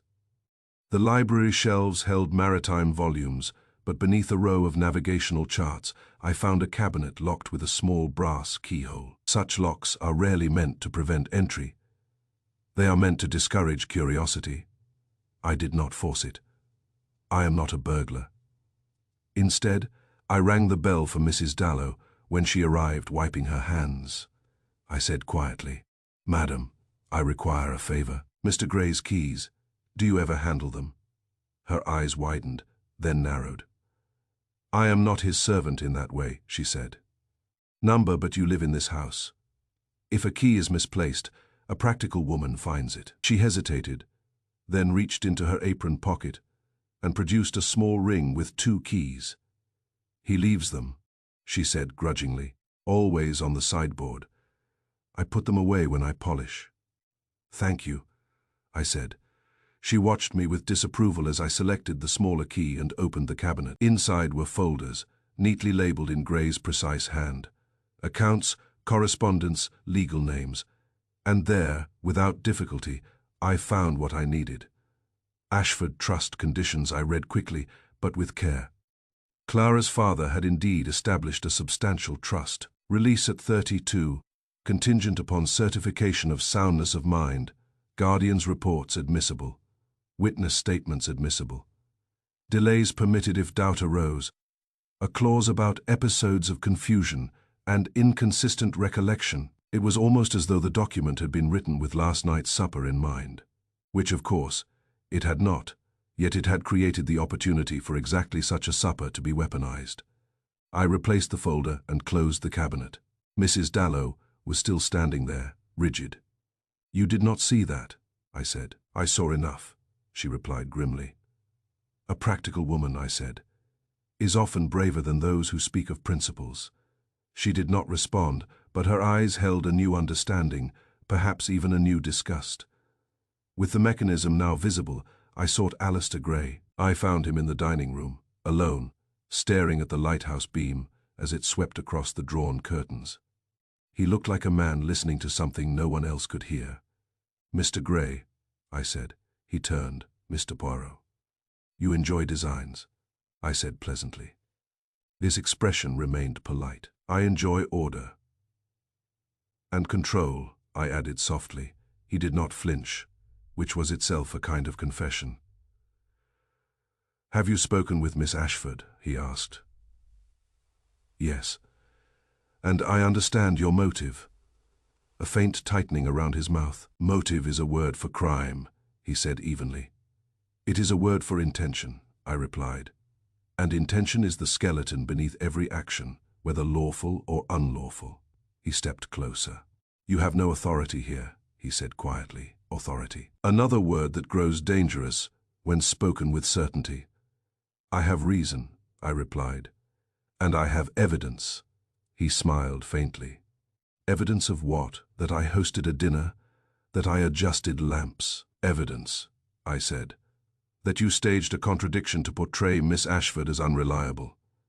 His smile held. "You assume," he said, "that her unreliability is staged.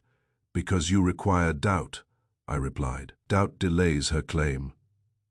For the first time, something shifted behind his eyes, a flare of irritation, quickly restrained. "You have been prying," he said. "I have been reading," I corrected, and what I read was quite clear. He said nothing. "Clara receives her trust in 3 weeks," I continued calmly, "provided she demonstrates soundness of mind.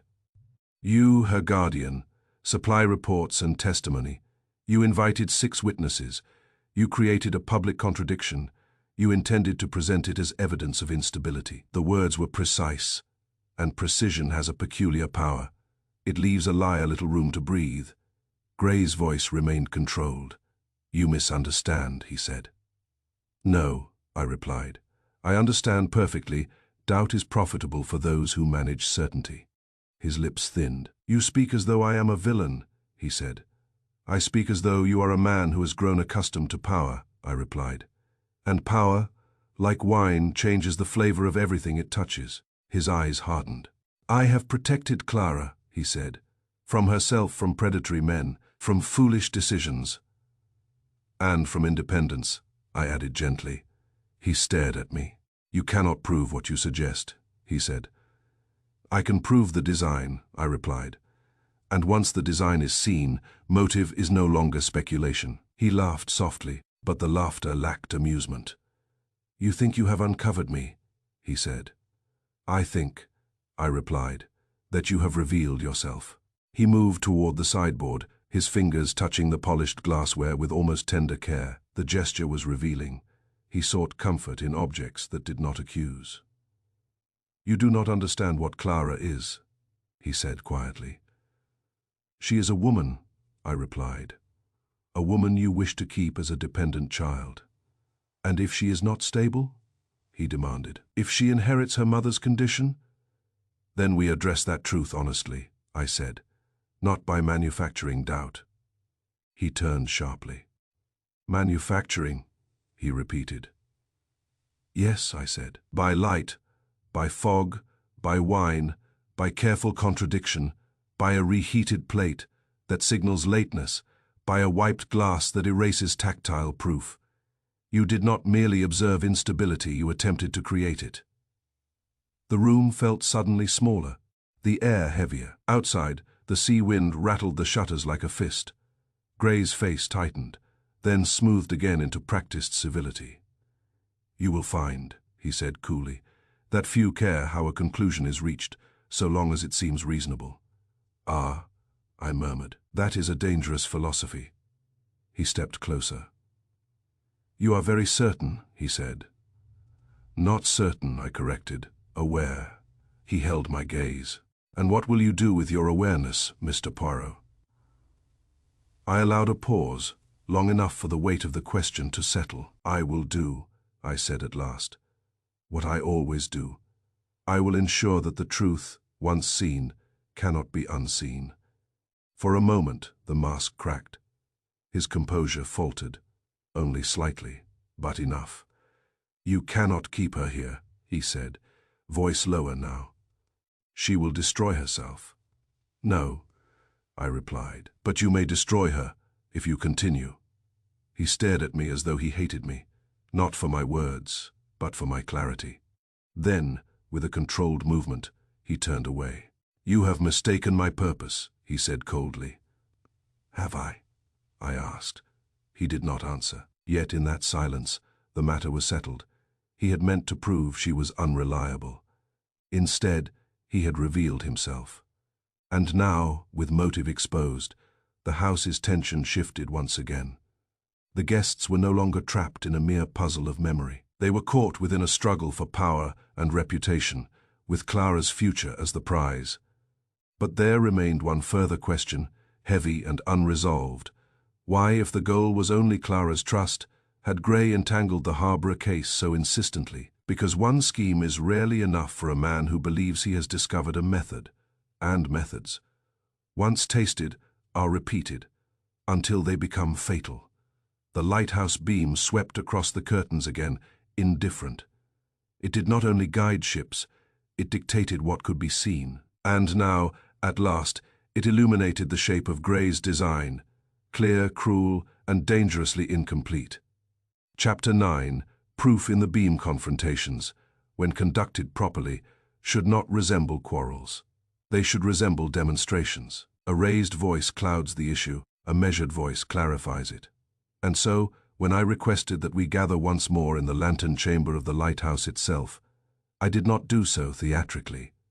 I did so because architecture can serve truth as effectively as it serves deception. The lantern room stood above the cottage, accessible by a narrow spiral staircase of iron that carried the faint scent of oil and salt. The glass panels encircling the chamber were thick and slightly warped by age. Beyond them, the sea spread in dark undulation beneath a clearing sky. The fog had receded almost entirely, lingering only in distant strands like a defeated army. At the center of the chamber revolved the great beam, steady, relentless, rhythmic. Each sweep cast a harsh illumination across whatever lay in its path before surrendering it again to shadow. It was beneath this revolving light that I assembled them. Alistair Gray stood nearest the central column, composed but watchful. Clara Ashford remained near the railing, pale yet resolute. Dr. Selwyn and Captain Mercer positioned themselves with instinctive solidity. Mrs. Davenport stood erect and guarded. Mr. Price fidgeted. Julian Fenwick maintained his habitual half-smile, though it had grown strained. Mrs. Dallow lingered near the stair, uncertain but unwilling to retreat. The beam passed over us. In its sweep, Gray's face was illuminated starkly, every line sharpened, every shadow erased. Then darkness reclaimed him. It was an honest light. "Ladies and gentlemen," I began, "we have spoken of memory, of doubt, and of instability. We have discussed Harborough. We have discussed suggestion. But before we proceed further, we must resolve one matter completely. Miss Ashford's attendance at supper." A murmur stirred. "You have already restored her recollection," Mrs. Davenport said coolly. "Partially," I replied. "But restoration is not proof. Proof requires sequence." I turned slightly toward Gray. "And sequence," I continued, "reveals intention." He did not interrupt. "Let us begin with the physical facts," I said calmly. "Mrs. Dallow, if you please." The cook straightened, uncomfortable in the elevated chamber. "You served the first course at approximately 8 o'clock, I prompted. "Yes." "And when you entered the dining room with the first tray, was Miss Ashford seated?" She hesitated, glancing briefly at Gray. The beam illuminated her face, pale and resolute. "No," she said. A faint intake of breath moved through the group. "You are certain?" Mrs. Davenport asked sharply. "I am," Mrs. Dallow replied. The seat near the window was empty. The beam swept across Gray's features, then vanished. "And what occurred to the plate set at that position?" I asked. "It cooled," she said. "It sat too long." "And you reheated it?"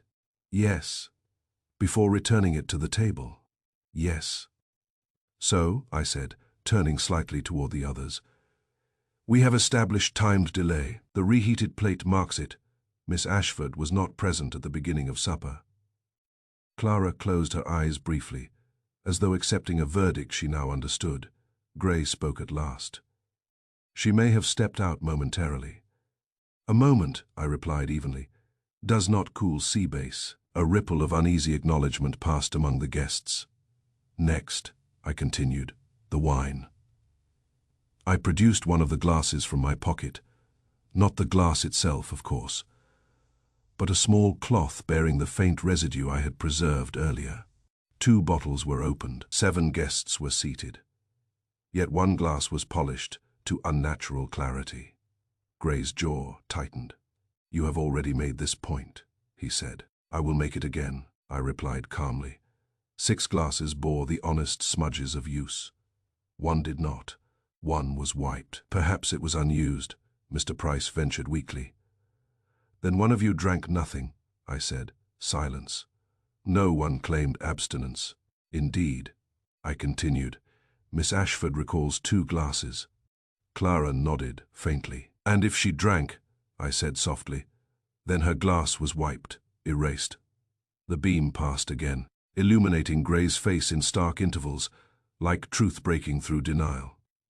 "Attendance," I said quietly, "can be erased, if you plan the lighting." Gray's eyes narrowed. "You exaggerate." "No," I replied, "I enumerate." I moved slowly around the circular space. The lighting at dinner was not neutral. The brightest lamp shone above Miss Ashford's seat. Her expressions were exaggerated. Her laughter amplified in contrast to others, seated in comparative dimness. Suggestion thrives in contrast. "That is interpretation," Gray said. "It is observation." I turned to the others. "At breakfast," I said, "when Miss Ashford denied attendance, how did the conversation proceed?" Dr. Selwyn spoke first, hesitantly. "We corrected her." "How?" I asked. "We reminded her what she had said." "And who reminded first?" I pressed silence. The beam swept across Fenwick's uneasy smile. "Mr. Gray," Captain Mercer said at last. Gray turned sharply toward him. "You misunderstand," Gray said coolly. "Do I?" Mercer replied. "You spoke first. You described her joke about fish." Gray said nothing. "And then," I prompted. Mrs. Davenport spoke, her voice tight. "He elaborated," she said reluctantly. "He mentioned her second glass of wine. And when she protested, I asked. He insisted, Mr. Price whispered. The beam passed again, exposing their discomfort in white clarity. Suggestion layered upon suggestion, I said calmly. Detail after detail supplied by authority, until fiction hardened into consensus. It was not fiction, Gray said sharply. No, I replied. Then why reheated plate? Why wiped glass? Why exaggerated light? His composure thinned. You are constructing a narrative, he accused. I am dismantling one, I corrected. I turned once more to Mrs. Dallow. When Miss Ashford returned to the table, I asked, did anyone comment on her lateness? She hesitated. Mr. Gray said we were waiting, she admitted. Waiting for what? I asked. She swallowed. He did not say. The beam illuminated Gray's face again, this time revealing not composure but calculation. You orchestrated a contradiction, I said quietly. Not to amuse yourself, not to test memory in abstraction, but to demonstrate publicly that Miss Ashford could be induced to doubt her own experience. Clara's breath caught. You intended, I continued, to use this demonstration as evidence of inity. That is absurd, Gray said. Is it? I asked gently. You are her guardian. Her trust transfers in 3 weeks, provided she demonstrates soundness of mind. The beam passed once more. Murmurs rose. This was new information to most of them. You did not tell us that, Mrs. Davenport said sharply. It is irrelevant, Gray replied. On the contrary, I said, it is central. I stepped closer, allowing the beam to strike my own face as I spoke. Why erase a guest from her own evening because doubt is profitable, if she can be persuaded, or publicly shown? To question her memory, her claim may be delayed indefinitely. Clara looked at Gray as though seeing him clearly for the first time. You would do that, she whispered. I would protect you, he said fiercely. By humiliating me, she demanded. The beam swept again, illuminating them both in harsh alternation. Mr. Gray, I said evenly, you meant to prove she was unreliable. Instead, you revealed yourself. He laughed, though the sound lacked warmth. He demanded. Sequence, I said. Motive. Mechanism. The beam passed. You arranged the seating to exaggerate her expression. You ensured her late arrival would be marked by a reheated plate. You erased tactile evidence with a polished glass. You prompted the guests at breakfast to reinforce a shared contradiction. You layered suggestion upon suggestion until doubt crystallized. Silence. The sea wind pressed faintly against the glass panes. You cannot deny the sequence, I said quietly. You can only deny intent. Gray's voice dropped. And if my intent was to reveal the fragility of certainty in the Harborough matter, then you used Clara as your instrument, I replied, without her consent. He did not answer. Dr. Selwyn, I said gently, if you were asked to certify Miss Ashford's stability tomorrow, would you base your opinion upon last night's engineered confusion? Selwyn hesitated. No, he said at last. I would not, Captain Mercer. I saw what you describe, he said gravely. The prompting, I did not question it at the time. Mrs. Davenport, her jaw tightened. I dislike being manipulated, she said coldly, even in the name of demonstration. One by one, their certainty dissolved, suggestion layered upon suggestion, until fiction hardened into consensus. Now the beam reversed the process. It exposed. Gray stood rigid, illuminated, and obscured in relentless alternation. You think you have won, he said quietly. I do not seek victory, I replied. I seek clarity. And if Clara truly is unstable, he asked suddenly, almost desperately. Then we address that with compassion, I said, not contrivance. The beam passed once more, bathing his face in stark light. In that instant, something in him yielded, not confession, perhaps, but recognition that the structure had collapsed. He had believed himself precise. He had believed that environment could dictate reality. He had believed that attendance could be erased if he planned the lighting. But the same beam that obscures in fragments reveals in sequence. And now, under its relentless rhythm, the architecture of his deceit lay exposed. complete, methodical, undeniable. The lighthouse did not only guide ships, it dictated what could be seen, and tonight, at last, it showed us everything. Chapter 10. The clearing fog. By dawn the fog retreated with a kind of reluctant dignity, as though it resented being forced to yield to ordinary daylight.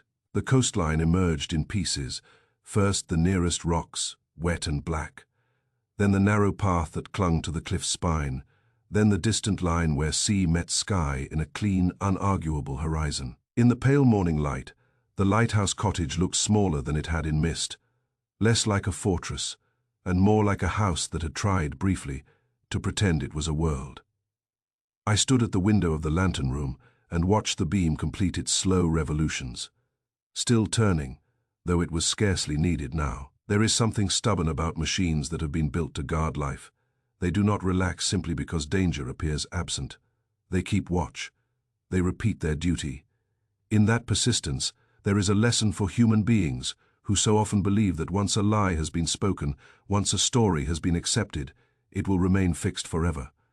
It never does. Truth returns the way the sea returns, again and again, no matter how carefully one attempts to redirect it. Behind me, the others gathered quietly. The air smelled faintly of oil and cold salt. The glass around the chamber held the last traces of night, a thin film of damp, the faint distortion of the coast beyond, below. The cottage stirred in the subdued manner of a house that has contained too much tension to wake easily. Clara Ashford stood near the railing, wrapped in a shawl that made her appear younger than she was. But her face, though still pale, had regained a steadiness I had not seen on the first morning, when memory is attacked. A person becomes uncertain not only of events but of self. It is a singular cruelty to convince someone that their own experience is unreliable. It is like removing the floorboards from beneath their feet and then asking why they tremble. Now, with daylight pressing its honesty into every corner, Clara's composure returned. She looked out at the coastline, then turned to me. "I remember enough," she said quietly. "Enough is often better than everything," I replied. "Everything includes noise, enough includes pattern." Captain Mercer cleared his throat behind us. "The boat can come in now," he said. "The water's calmer. We can be off this rock before noon." Mr. Price nodded too eagerly, as though departure itself might erase what had happened. Mrs. Davenport's face was composed, but her eyes carried the bruised irritation of a person who dislikes, discovering she has been guided like a child. Dr. Selwyn looked tired. Julian Fenwick kept his hands in his pockets and stared at the floor, the smile at last abandoned. And Alistair Gray stood apart from them all. He had not fled. He had not blustered. In the lantern room's revolving light, the previous night, he had tried briefly to hold his posture, denial, authority, the familiar refuge of a man accustomed to managing narratives. But the rhythm of the beam had done what it always does. It had reduced the theatrical to the mechanical. His expression, seen in stark intervals, had betrayed the fatigue beneath the control. Now, in daylight, fatigue was all that remained. He leaned against the central column with the air of a man who has spent his last cleverness and found it insufficient. "Mr. Poirot," he said at last, voice quiet, "you have made your case." "One does not make a case," I replied gently. "One reveals it." He gave a short, humorless sound that might have been a laugh. "You enjoy the distinction. I enjoy accuracy." Below us, the beam continued its slow turning. It seemed less accusatory now than reflective. The machinery did not care whom it illuminated. It cared only that it illuminated. I looked at Gray. "Before you depart," I said to the group, "there is one final clarity required. Not for the police, perhaps, but for the conscience." Mrs. Davenport's chin lifted. "There will be no police?" she asked coolly. "Not unless Mr. Gray insists on continuing this matter beyond what it already is," I replied, then turned toward Gray. "Your scheme concerned a trust, not a body, and yet you entangled the Harborough case with it, as though the two were inseparable. That was not merely decoration." Gray's eyes tightened slightly. "You wish to speak of Harborough," he said. "Yes," I replied, "because if one manipulates memory once, One rarely begins with a dinner party. A faint ripple ran through the listeners. Even Fenwick looked up sharply. Dr. Selwyn spoke carefully. Harborough was settled. The inquest reached a conclusion, I said. A conclusion is not always the same thing as a truth. I stepped nearer the group so that my voice could be heard evenly above the soft churn of the lantern's gears. 4 years ago, I began. A man died at Harborough. The narrative that followed was convenient, tidy, and unanimous. Mr. Gray has spent months, perhaps years, telling himself that unanimity can be engineered.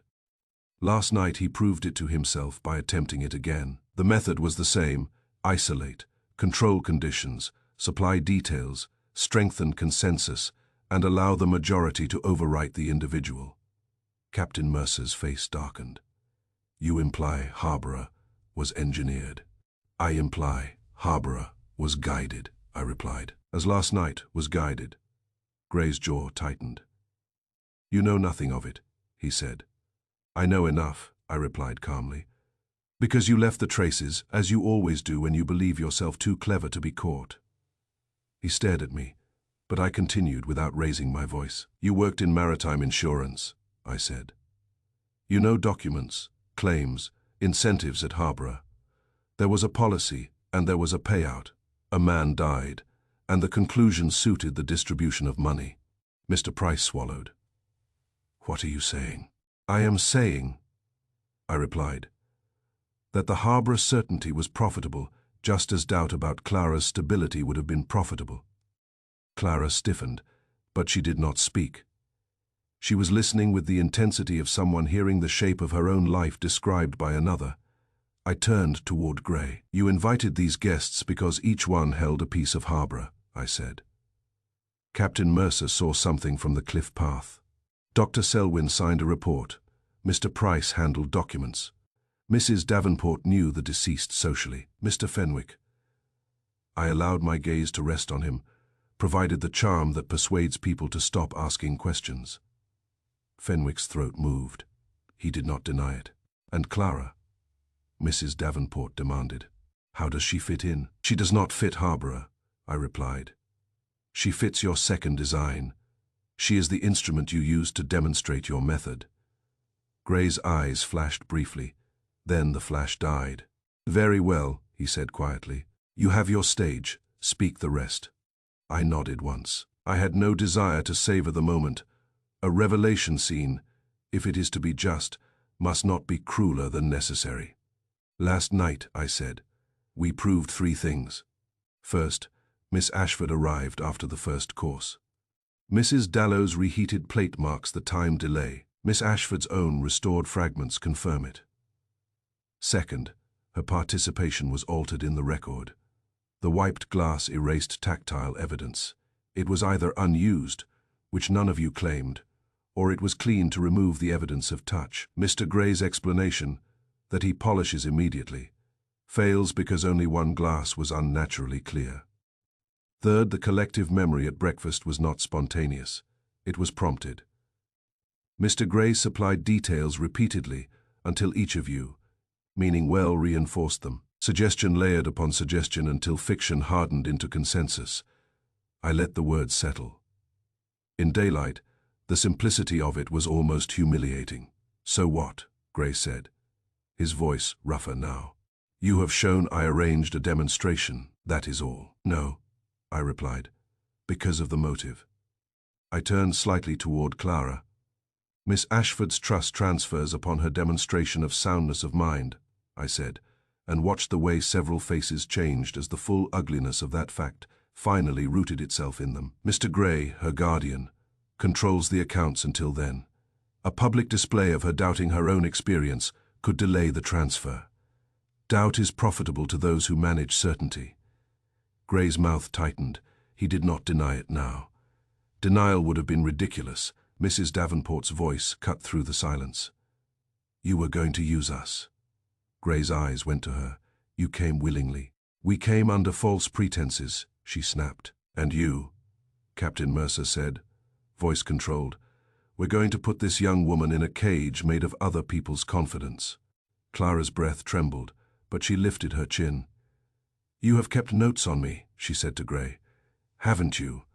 Little observations, little episodes."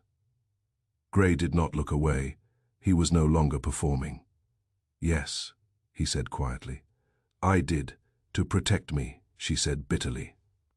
"To protect the estate," he corrected. "To protect what your father asked me to protect." "That is not protection," Dr. Selwyn said, weariness sharpening into anger.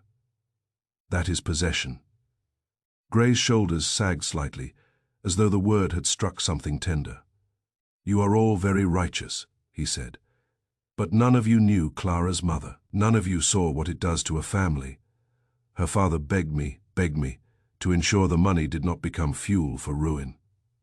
Clara's eyes filled, but she did not cry. "And you decided," she whispered, "that you would be the judge forever." Gray's expression broke, just for a moment. There was regret there, and something like fear. "I decided," he said, "that I would not watch another person slip into chaos and call it freedom." "It does not merely sound," I replied gently. "It is." The lantern gears turned. The beam swept again, pale in daylight, but steady. "Now," I continued, "we must decide what follows." Mr. Price spoke nervously. "We should inform the authorities." Mrs. Davenport's eyes narrowed. "At minimum." Gray's head lifted. "If you wish to ruin me, do it properly." "There is ruin," I said calmly. "And there is correction." All eyes turned toward me. I had become, unwillingly, the center of their moral dilemma. I addressed Clara first. "Miss Ashford, your trust is a legal matter, but you are not helpless. Dr. Selwyn is here. He has already indicated he will not certify you unstable on the basis of an engineered supper.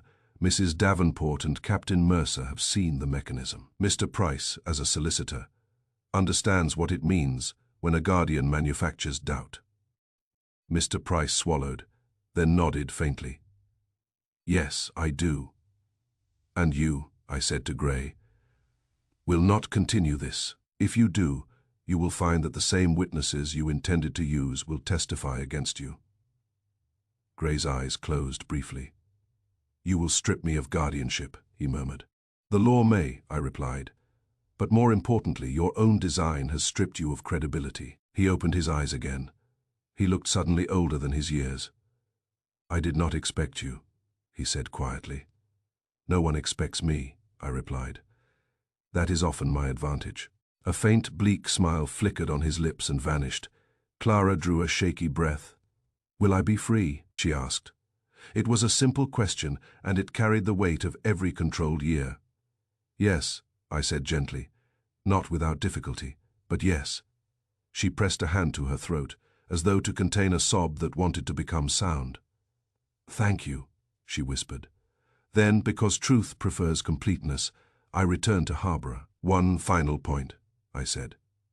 "Mr. Gray, you claimed you staged this to reveal how certainty can be manufactured, because certainty destroyed a man at Harborough." Gray's face tightened again. "Yes, then understand," I said, "that if you truly believed Harborough was unjust, you did not correct it by committing a second injustice. You corrected it by bringing the facts to light. If you have evidence, real evidence, about Harborough, you will produce it, not in fog, not with lamp tricks, not with suggestions in daylight." Gray's mouth worked as though he wished to speak, and could not at once. At last he said, almost inaudibly, "The file is in the cabinet." Dr. Selwyn's head lifted sharply. "What file?" Captain Mercer demanded. Gray's voice was flat now. "Harborough correspondence, notes, policy details, statements I collected later." "Collected," Mrs. Davenport repeated, with contempt, "or constructed?" Gray flinched, but he did not retaliate. "I will give it," he said. "To the proper people." It was not confession, but it was an opening. And openings are how truth enters. The others said little after that. They seemed chastened, not only by Gray's attempt to manipulate Clara, but by the discovery of how easily they themselves had accepted guided recollection. It is an uncomfortable thing to recognize that one's certainty can be rented by another, like a room in a house. When we descended from the lantern chamber, Mrs. Dallow stood aside to let us pass. Her practical face held a quiet, stubborn disapproval that no apology could soften. She had cooked meals. She had not signed up to feed cruelty. In her silence, there was judgment enough. By late morning, the path to the mainland lay clear. The sea had steadied. A small boat approached, its engine a faint growl against the rocks. Departure began in quiet preparation, bags gathered, coats buttoned, eyes avoided. Captain Mercer spoke to Clara with an awkward gentleness. Mrs. Davenport offered her a curt nod that, in a woman like her, served as an apology. Mr. Price muttered about legal steps and looked as though he wished to erase the last 2 days from his mind. Dr. Selwyn promised Clara, in a low voice, that he would accompany her to any assessment required, and that he would not allow theatrics to masquerade as diagnosis. Fenwick lingered near the doorway. "Uncertain, Mr. Poirot," he said, voice small for once. "I didn't realize—" "No," I replied calmly. "You did not realize, or you did not wish to." He colored and looked away. Gray did not speak to any of them as they left. He stood in the doorway of his cottage as a host should, but there was no hospitality in him now. Only the hollow patience of a man who has watched his own design collapse and cannot decide whether he regrets the method or only the failure. Clara paused before stepping into the boat. She looked back at Gray. "You could have asked me," she said quietly. "You could have told me you were afraid." Gray's throat moved. "I was not afraid," he said, too quickly. Clara's gaze held him for a moment, then softened. "Yes," she said simply, "you were." Then she turned away and did not look back again. When the boat's wake cut white through the water and the cottage began to shrink into the coastline, I remained in the lantern room for a final moment, alone with the turning light. A lighthouse protects sailors by revealing rocks, yet concealing its machinery. The beam appears pure and impartial, while behind it gears turn and oil burns, and a human hand maintains the mechanism. So too had our host sought to protect his interests while hiding manipulation behind brilliance. He had wanted to appear as a man guided by principle, concern, duty, order, while the machinery beneath him turned for profit and control. But light, when examined closely, casts its own confession. The beam does not lie. It merely reveals what one places in its path. And truth, like the sea, returns no matter how carefully one attempts to redirect it. I watched one last sweep cross the newly clear coastline, and then I descended the spiral stair with the steady feeling that accompanies the end of a case, not triumph, but restoration. For the true purpose of investigation is not to punish cleverness. It is to prevent cleverness from becoming cruelty, and to return, whenever possible, the world to its honest daylight.